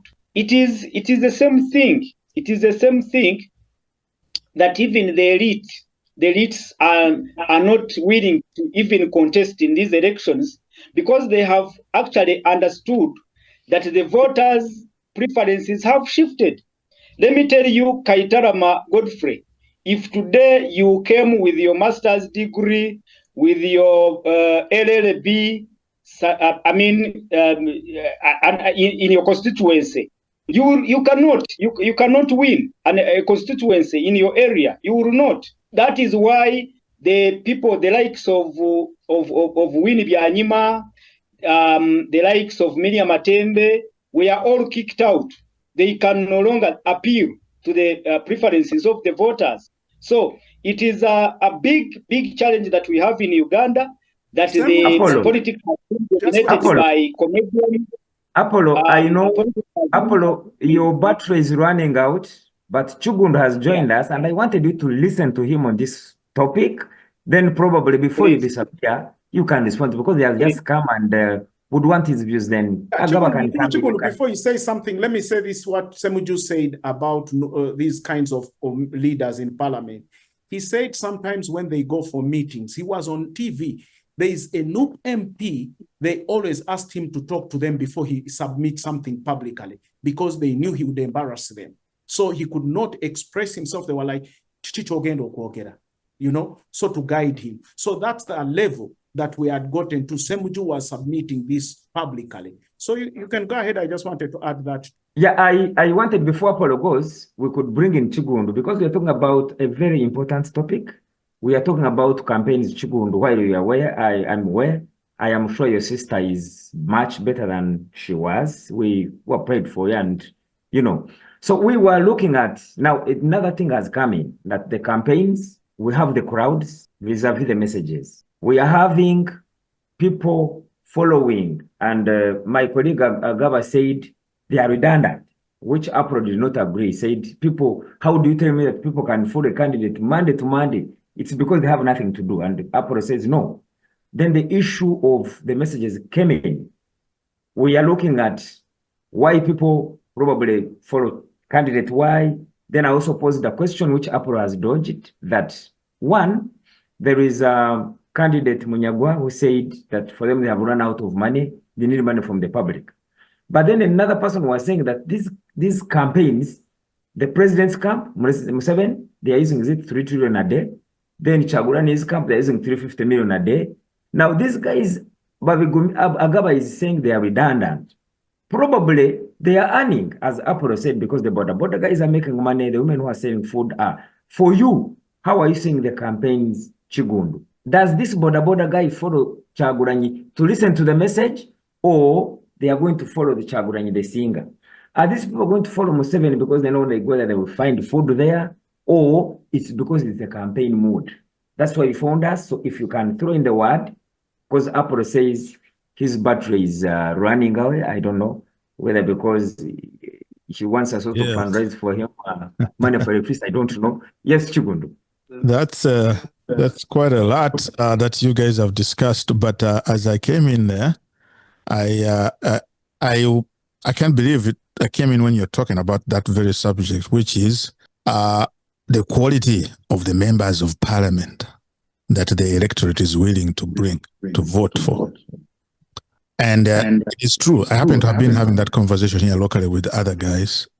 It is true. The electorate is not paying very much attention to the quality of the MP rather than the individual. Does this individual live among us? Does this individual support us when we lose our loved ones, burials and stuff like that? They're not looking at the quality of MP. Why? Because that's for the majority of the electorate does not understand the role of the MP. That's why they demand the MP construct a hospital. That's why they demand the MP should rebuild their road. They don't know that is not the role of a member of a parliament. As you guys know, the member of a parliament is there to legislate and check on the government, right? In terms of oversight. That's largely the role of an MP.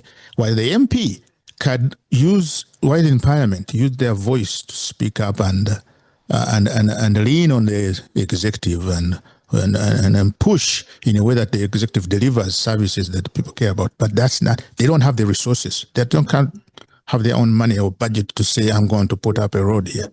So because of that, the electorate will just vote for whoever they want. Now, my thought was, if Walkaga is the one who the voter is going to relate to now, we may find ourselves moving towards the model that they use here in the US, where you have a congressman with a set of staffers who do the actual reading and interpreting and understanding of the bills and just advise the MP, or in this case, the congressman, how to vote. So that maybe that would be the solution, right? And if you care about as you build fixing our country, it has, if you good lawyer in a Kampala office, you're a Segona, you come out and support Walkaga with the technicalities. So Walkaga will go there and just vote, yeah or nay. Salongo, can you hear me? I may not like Segona, but to be honest, there is no way under the sun, knowing the business in parliament, I can replace him with... I wanted to give... the voter is going to replace him. So that is where everybody's worry is. The voter is going to replace him because they don't, for them, it's not about what you're thinking. It's not about... Salongo, can you hear me? Salongo, can you hear me? Yeah, sorry. Okay. Yes, I wanted to give information with Agaba that the current parliament, it's unfortunate that we have lost Prince Apollo. He would have confirmed this. The current parliament of Uganda, every MP is given an assistant, a research assistant, fully paid by parliament. I didn't know that. I'm actually glad to hear that. Okay. Yes, they are fully, they give them assistants who are paid. Okay, catered for. So an MP, they give you somebody who researches for you. Whatever they say, it's not them. There's somebody responsible for that. So if they go on stage and do something else, it's not for the MPs. I mean, it's not but they are entitled to assistance. Yes, Agaba? We can't hear you, Agaba. You're muted. Okay, I think we are misunderstanding the point here. I can have an assistant, but if my level of comprehension of business going on is low, even if you do a lot of work and I have to present it myself in parliament, because an assistant is not going to walk on the floor of parliament and present it, and you have to defend it and engage in a debate that may be robust, you have that capability to put up that kind of defense, because we know parliament is about legislation, like he said, oversight of government, making laws. You even understand the constitution. Can you quote any clause in the constitution? Because you're going to bring up something that is researched by your assistant, say, present it on the floor of parliament. You're going to have MPs punching in questions. Are you going to stand and defend that judgment to the best understanding of members or your own understanding? This is the question. It's not about someone writing a judgment for me and I come and read it on the floor of parliament. And as an oversight member of parliament, if you're on a committee and an issue came to your attention without an assistant, how are you going to approach it? Do you have a proper understanding of the legal implications of what is going on? These are issues we're talking about, not about an assistant who's going to research an issue. Any one of us can do that, walk to Parliament and put it. But you have the ability to read the Constitution, to read the law, interpret it, understand it without the assistant. That's my issue. The information I was giving, it is a valid issue, but you know, we're looking at the reality on the ground. The voter is not thinking about that, and unfortunately, that's what it is. Okay, so the information I was giving Chugun was he was proposing what is happening, and I was telling him that it's already catered for in Uganda, that those MPs are entitled, but whether they use the assistance very well or not, that's another one. So Chugun, you still have the microphone as we conclude. Yeah. Beyond that, the other point that you guys touched was what? There's the money issue. There's the money issue. The candidate's running out of money. It is always an expensive exercise to engage in. They're going to run out of money. The only person who will not run out of money is the one who has access to the state resources. That one will never run out of money. The others will run out of money, and I don't know what the solution there is. What eventually where we want to be is where they are funded largely by not by the real stakeholders, which is the population, the voting population. If we could get to where the people know that they can donate to these political parties and fund them themselves, I think that is the only way that they will never run out of money, because they will just come back to the population and appeal, and the population gets it, and they will keep, you know, maybe refueling them if they are really believing in and engaging with their message. And we've said that's why the population doesn't really even pay attention to the messages. They're out there to see Chameleon or Bobby Wine perform a little bit. That's mostly what attracts them to these rallies. So we still have a long way to go. Agaba, as you come in, why do you think that out of the 8 candidates, it's only Munyagwa who came out to, you know, say, guys, we've run out of money, we need you to, because I know there is Kasivante, there is Munyagwa, yes, there is, and many other guys. Of course, Bobby Wine and 7, those ones you can put them aside. But the other 6 have not come out to cry and say we've run out of money. Yet we've seen them. There's Muntu, there's Nandara Mafari. Do you think their parties are funding them? Where are they getting money? Why is it that it's not an issue for them? But Munyagwa says, guys, I have run out of money. You see, for me, one of the things that I want to discourage or I disagreed with was when Museveni introduced money into our politics, this iPod money and the rest. We've seen a lot of these parties, even when they knew they had no structures, no capacity, no funding, they came up that they wanted to run. Munyagwa knew he was going for a presidential. He had to have ways of raising funds to run a presidential election. You cannot come up 2-3 months as a political party without any structures, without any mobilization, and expect anybody to fall from the sky and say it's going to fund you. And also, it's also lack of trust anymore from the population. The population would have funded anybody they feel is credible enough to replace Mr. Museveni. But looking at the lifestyles of these candidates, people have become suspicious. They are like, hey, are we funding these guys to live this kind of lifestyles? I saw one of the candidates saying, if I become president, I'll always be on CNN. You guys, I'll be bongering with other presidents. They will say you have a beautiful, you know, there are some childish things that you see people that don't anchor well with even your own people. So people want to contribute when they feel they will put their money, because they already don't have this money, but they will only sacrifice if they believe that candidate A has the capacity to overthrow the president. Munyagwa may portray himself as serious, but amongst us, the 3 here, we know he has come up because today iPod requires you, I think, to have 1 MP in order to share the iPod money. As long as you have 1 MP, you qualify. So that's why we see all these parties came up, though the government made sure that they did register most of them, but there were like thousands of them that had mushroomed, even those that were dormant. So Munyagwa had to go find a guy agree and say, can we form this? Then you go to the Eastern and bring Bijirwa, and then Secretary General, who was Eastern, I think he was heading the Eastern Revolution or something. Revolutionary Platform, ERP. Yeah, so they formed one group, and their intention, they very well know they are not definitely going to take state power. That's why you see Bobby Wine has been crying out that all these political parties were formed to fight him. But even him, his actions as a leader of a political party, as much as him as an individual, has what they call Masanyalaze in Uganda. He has a huge following, a huge attraction. But his actions alone have left a lot of people wondering and guessing whether truly he wants to fight this man he claims he wants to fight. Because when you're going to fight a tough fight like that, you take your best generals. But if you eliminate your best generals, then people start questioning you. The people that would have really made a huge contribution to his struggle as well. Even him, I want to believe he has run low on cash.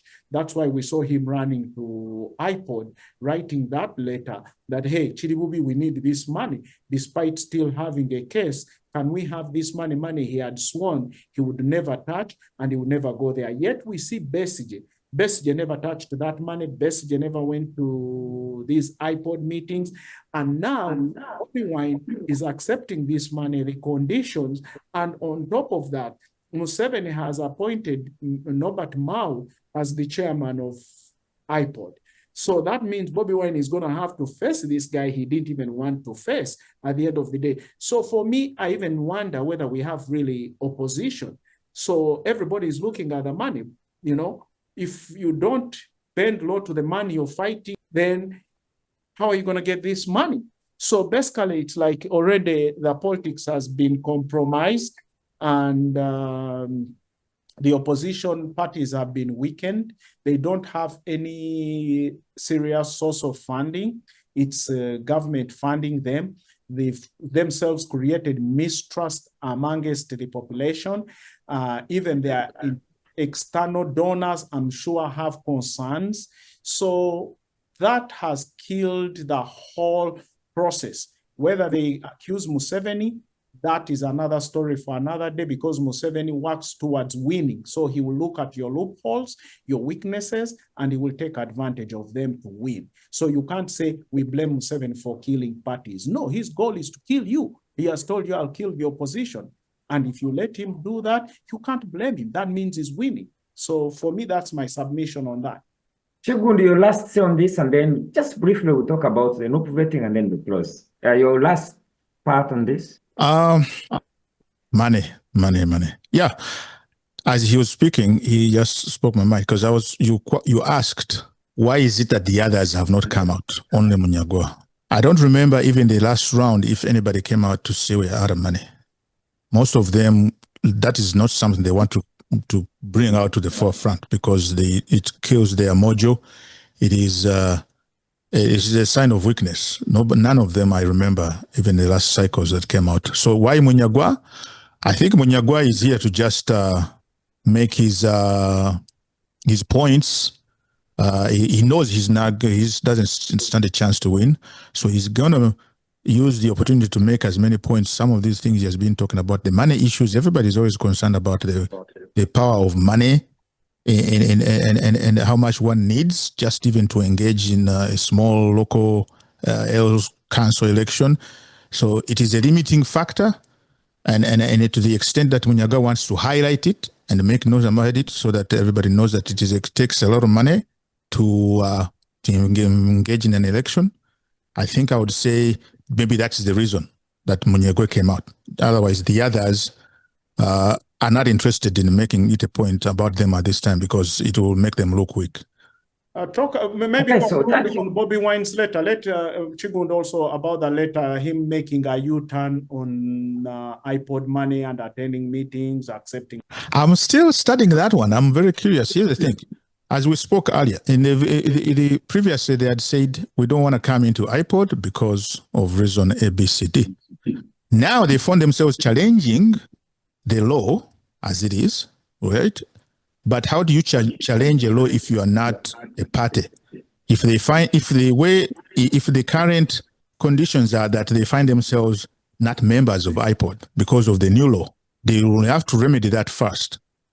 Make sure that they are actually a part of iPad before they can be the challenge. iPod. It's iPod. Did I say iPad? iPod. That they have to be members of the iPod technically. Now that's where the technicality is. And I heard Rubongoya saying, hey, the law does not work retrospectively. Yes. Previously, we were part of this outfit up until the Nongos, the reform, where they reformed the law and amended it and added other requirements.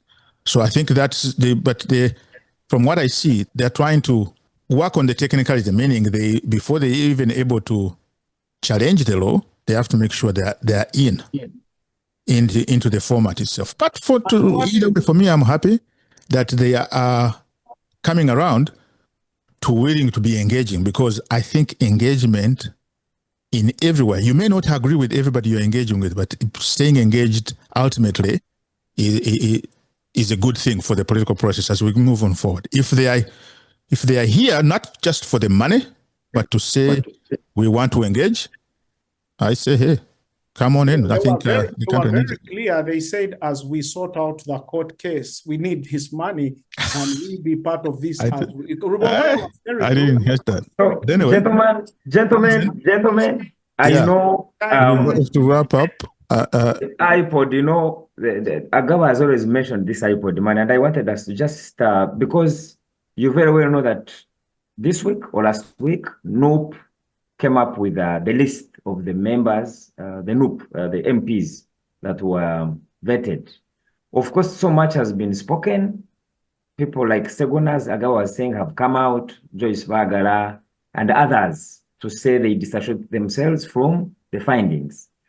So what's your take on what we are seeing? Where do we see NUP going, for instance? Are we seeing many independents coming? Are we seeing NUP, coming and talking to these people, basing on the fact that where candidate Bobi is going, he's actually now, I remember when he was in Usoga, he talked about Asuman Wasariwa.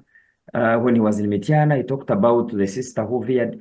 Where do you think this vetting, the ones that were chosen, versus the ones who were not chosen? Because I'm seeing groups of people saying, we don't agree, but we support NUP. I mean, I don't agree, but I'm going to vote President Chagulanyi. Yeah. Gentlemen, where do we see us going? I begin with you, Agaba, before I go to Chukwu. Ndugu Godfrey, one thing you have to understand, NUP has set a very, very bad precedent, seeing what's coming out of the entire system to elect their leaders. A lot of their senior members have decried the rigging, the corruption, and all that. So where does that leave us? In the general elections, if there is any malpractices, who's going to stand with them? Who's going to fight with them? Because there's no democracy. We all know democracy is where you let people, like how they did for Nalukola. They went to Kawempe, displayed, people debated, and people, came up. Of course, Nalukola really qualified for that seat, and all of us supported him. And we thought that was a very good module of selecting a leader. Here you come, there are leaders who are saying, I did not even ask for the constituency they are giving me. How was I vetted? How was Mufumbiro vetted when Mufumbiro, the Nakawa guy, when he's in jail? How was he vetted? Okay, if you're going to vet me, can I know what criteria you use? And can I also look at my, marks? How did you arrive at this? Like I've seen the country, like I've said, this Segona thing has been trading everywhere. Both people in the opposition and the NRM, they are asking what questions were asked Walukaga that Segona failed. One. Secondly, if this guy is the sitting member of parliament, what benchmark did you use to say is not popular on the ground? So those have been very serious questions that have been asked, but we've not seen answers. And these guys have not even seen the results. We all know when you do an exam, they're going to give you marks and tell you this was your pass mark. You failed here, you passed here, but we've not actually seen that. So I think the way NUP ran its vetting process has created actually a situation whereby I see if Museveni used the same system to rig the election, NUP may not have a very strong ground to argue out that it was unfair when it's exactly what you use to vet your own people, because the Electoral Commission can use such kind of tactics. Let me phrase this question to Salon Wichigondo. Last time we met, we talked about the vetting and we were very eager to know who would come out. The question I want to ask you, are you surprised with the way the results came? Were those your expectations? Where do you see NUP after this vetting? Am I surprised by the results? No. One is why. Because don't think the vetting committee headed by the lady is entirely independent. And I asked I posed that to somebody here who I know is a member of the National Unity Platform, supports them. And he said, well, maybe 98% they're independent. So that even that 2% he was willing to offer, satisfied my inquiry, which is, I don't think it's an entirely independent process. They want it to look like, but they're not independent. So as a result, someone with they are deciders. This party, like all the other entities, someone is deciding who they're going to bring out. It's an internal process to them. They can do whatever they want, in my view. Yeah, maybe they are a political party. They are accountable to the public and their members, but at the end of the day, they decide who to bring out. So I'm not surprised in any of it, because it's a political process. They're going to look at who is more popular. It's a populist wave. That's how NUP came in, right? So they ride on that. As long as you seem to be popular, they're gonna wanna go with you. Amasanyalaze, as he has always said, that's what you're gonna get out of that populist kind of approach. I wasn't surprised at all. What is going to happen with the National Unity Platform? They're going to be shocked that who they thought was popular isn't popular, right? So they may lose some seats. That's my prediction. It appears to me that they're going to lose some seats based on the choices that they made to give these cards. So, and the NRM is going to get even stronger. It's already strong. It's going to get even stronger in Parliament, and essentially there won't be any opposition, serious opposition. And Chugundu, I know a serious observation is that as much as we may have, Buganda may be whatever they call it, Buganda has always provided very strong candidates who have somehow checked on government.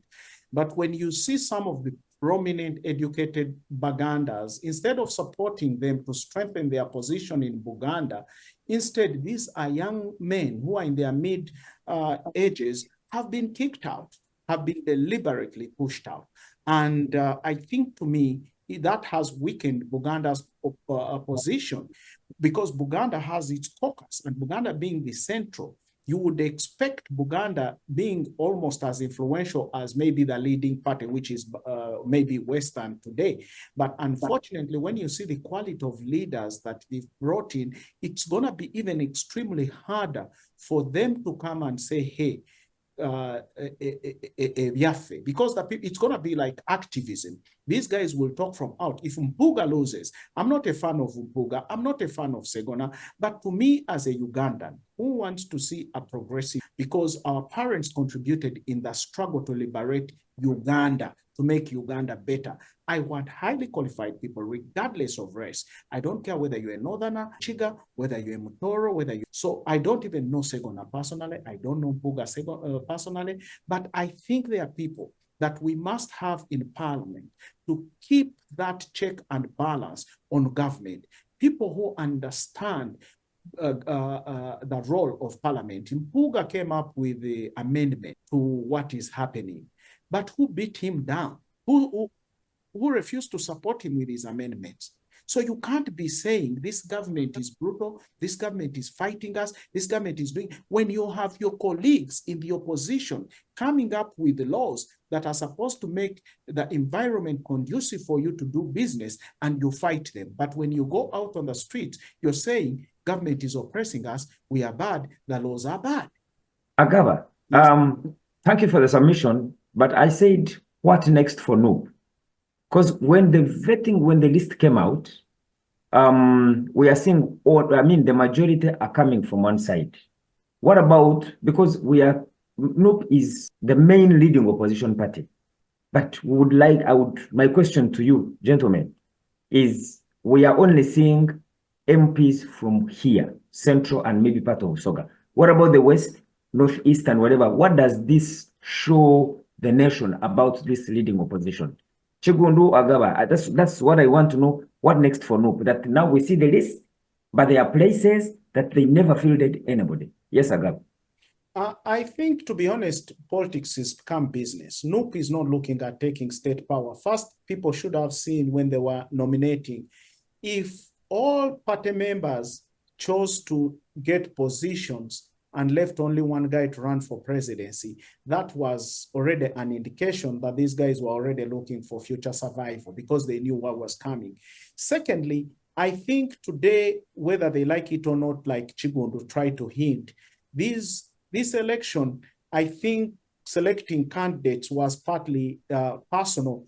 Who's in Puga's camp, who's in my camp, who's loyal to me, who's not loyal to me. For me, I think we're going to see people voting more based on individual merit as opposed to parties. Because like we've all said here, we've agreed, people are going to relate with individuals who relate with their concerns more than the party. It be NRM. Not because you carry an NRM ticket, people may say, they may go with a Noob guy, or it's like Semuju. Semuju going to a lot of these constituencies, Semuju would win whether they are NRM or not, because Semuju has been very effective highlighting some of the issues in government, doing his oversight role as he should be doing it. So we are likely to see a lot of individual merit based as opposed to party backed up candidates, because these parties have disappointed the voters, So for me, that's my submission. I think Noob is risking losing its position as the leading party because of the way they've handled internal democratic process. Chigundu, looking at the way, as you really combined with what you said, looking at the way the list came out of the vetted MPs, do we still take Noob as the second most powerful leading opposition party if they could not field some, candidates in certain parts of the country? Okay. So ideally, that's where we want to be. Where how did that happen though? My thought was going to be that maybe if they choose not to disregard region, tribe, and just looked at competency, capability, that's where we want to be ultimately. But wasn't these cards, weren't they giving cards to contestants in all regions? Why are you saying that they ignored or you thinking that they ignored the other regions? No. They did not ignore the regions, but positions were advertised. The first step was you express interest.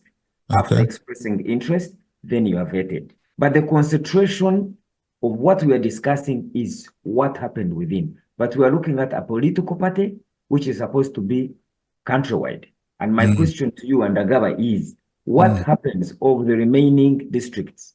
Where do we find Noob? So maybe I need to understand this process a little bit better. Are you saying that they are yet to issue to show us who they are going to field in other regions, or are the other regions not touched yet?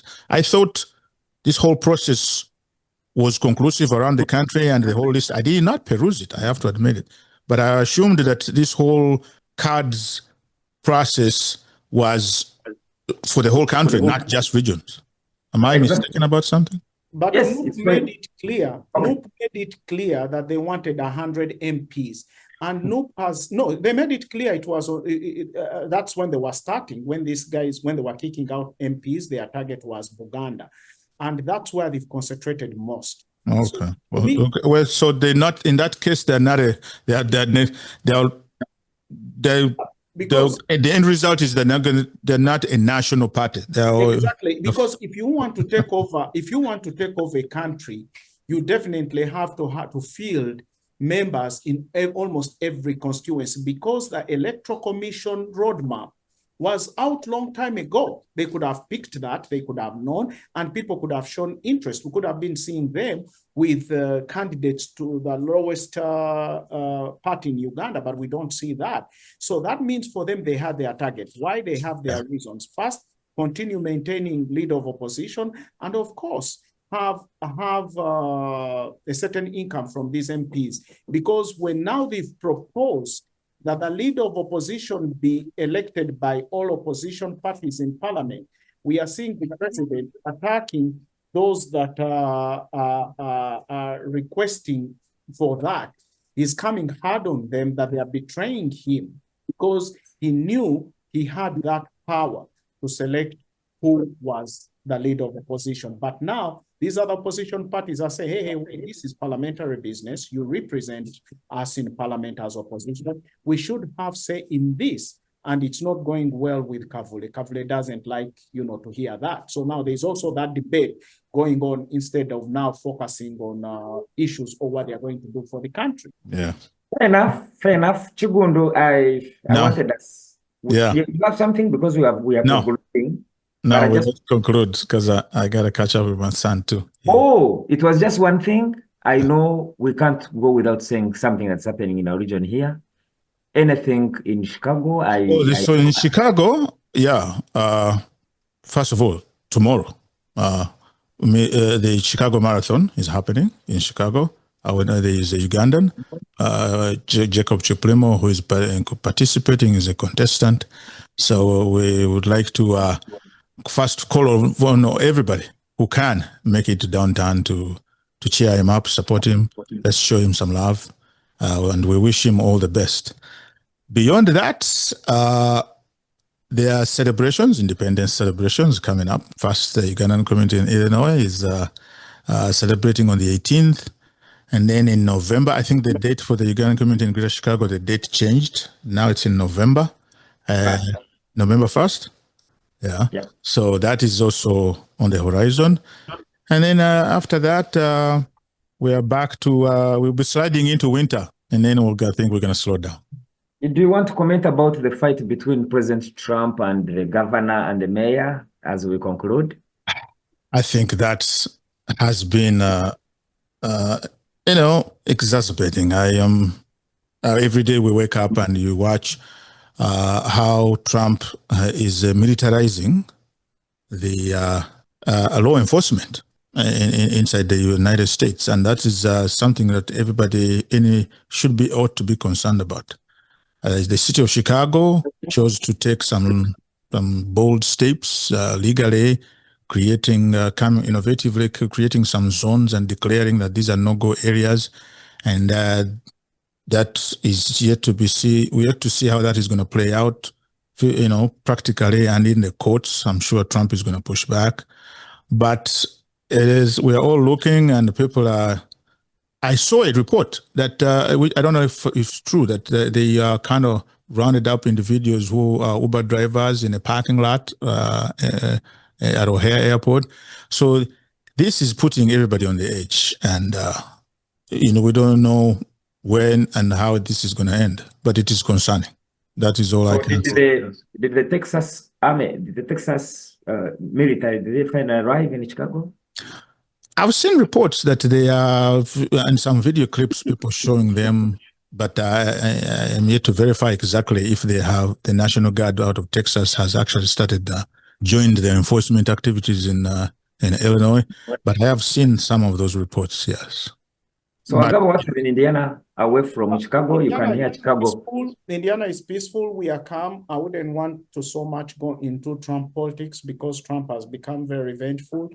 But as of this morning, I saw the soldiers that had been pulled off the Chicago streets because of the court order restraining them. So as of this morning, I saw the news, the soldiers have left us the court order.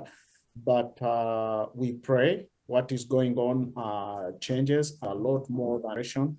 because we have farmers here, farmers in Wisconsin, because they are not selling their product. The economy is getting tougher.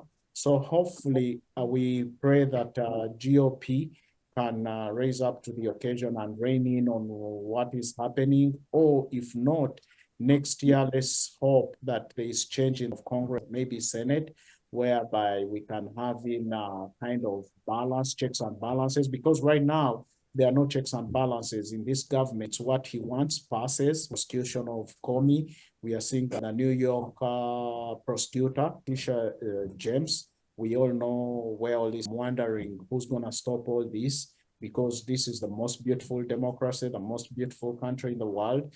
These things shouldn't be happening because we are like the role model of the rest of the world.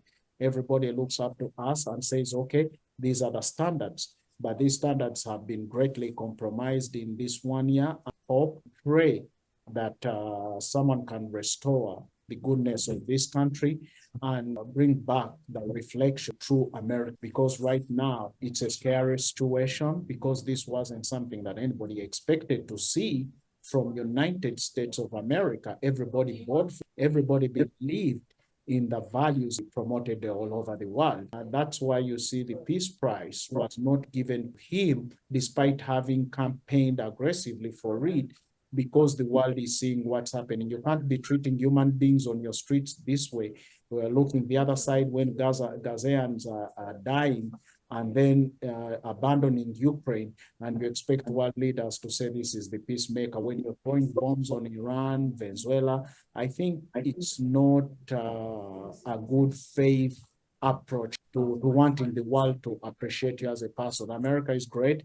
It will always be great. And I believe sooner or later, new leadership will come in and a lot of these wrongs are corrected. American people have helped, really also been disappointed by their choice. They didn't extend. Okay, we've come to the end of our show. I want to thank you, Agaba Babigumira, for your time. Sorry for that.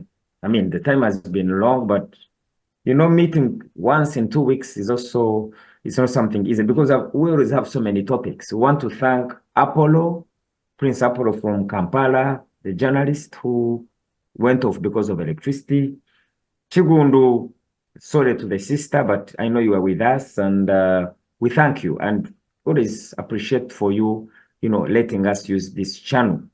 But we want to thank our viewers, listeners who always say we want to tune. They always say, when are you guys coming? So we meet again next time. But thank you very much, guys, and it's all from Tukikube Media. And we say bye-bye. See you next time. See you next time.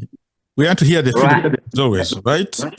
In the comments, which we would like to know they get what they think as we continue to refine what we do here. So and their subscriptions, of course, they're always welcome. But thank you guys for being consistently gathering here and keeping this conversation going. Thank you. Appreciate they can reach us on the social media, TikTok, YouTube, everywhere, please. Everywhere. Comments, and you can even call. Yeah. Make sure we serve you to the fullest. Thank you very much and have a good time. Bye-bye. Bye.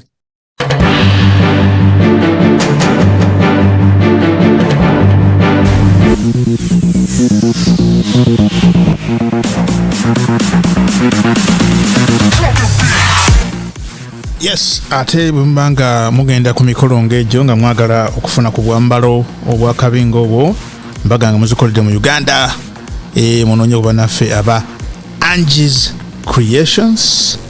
Angie Creations bakola obwambalo buno obwakabi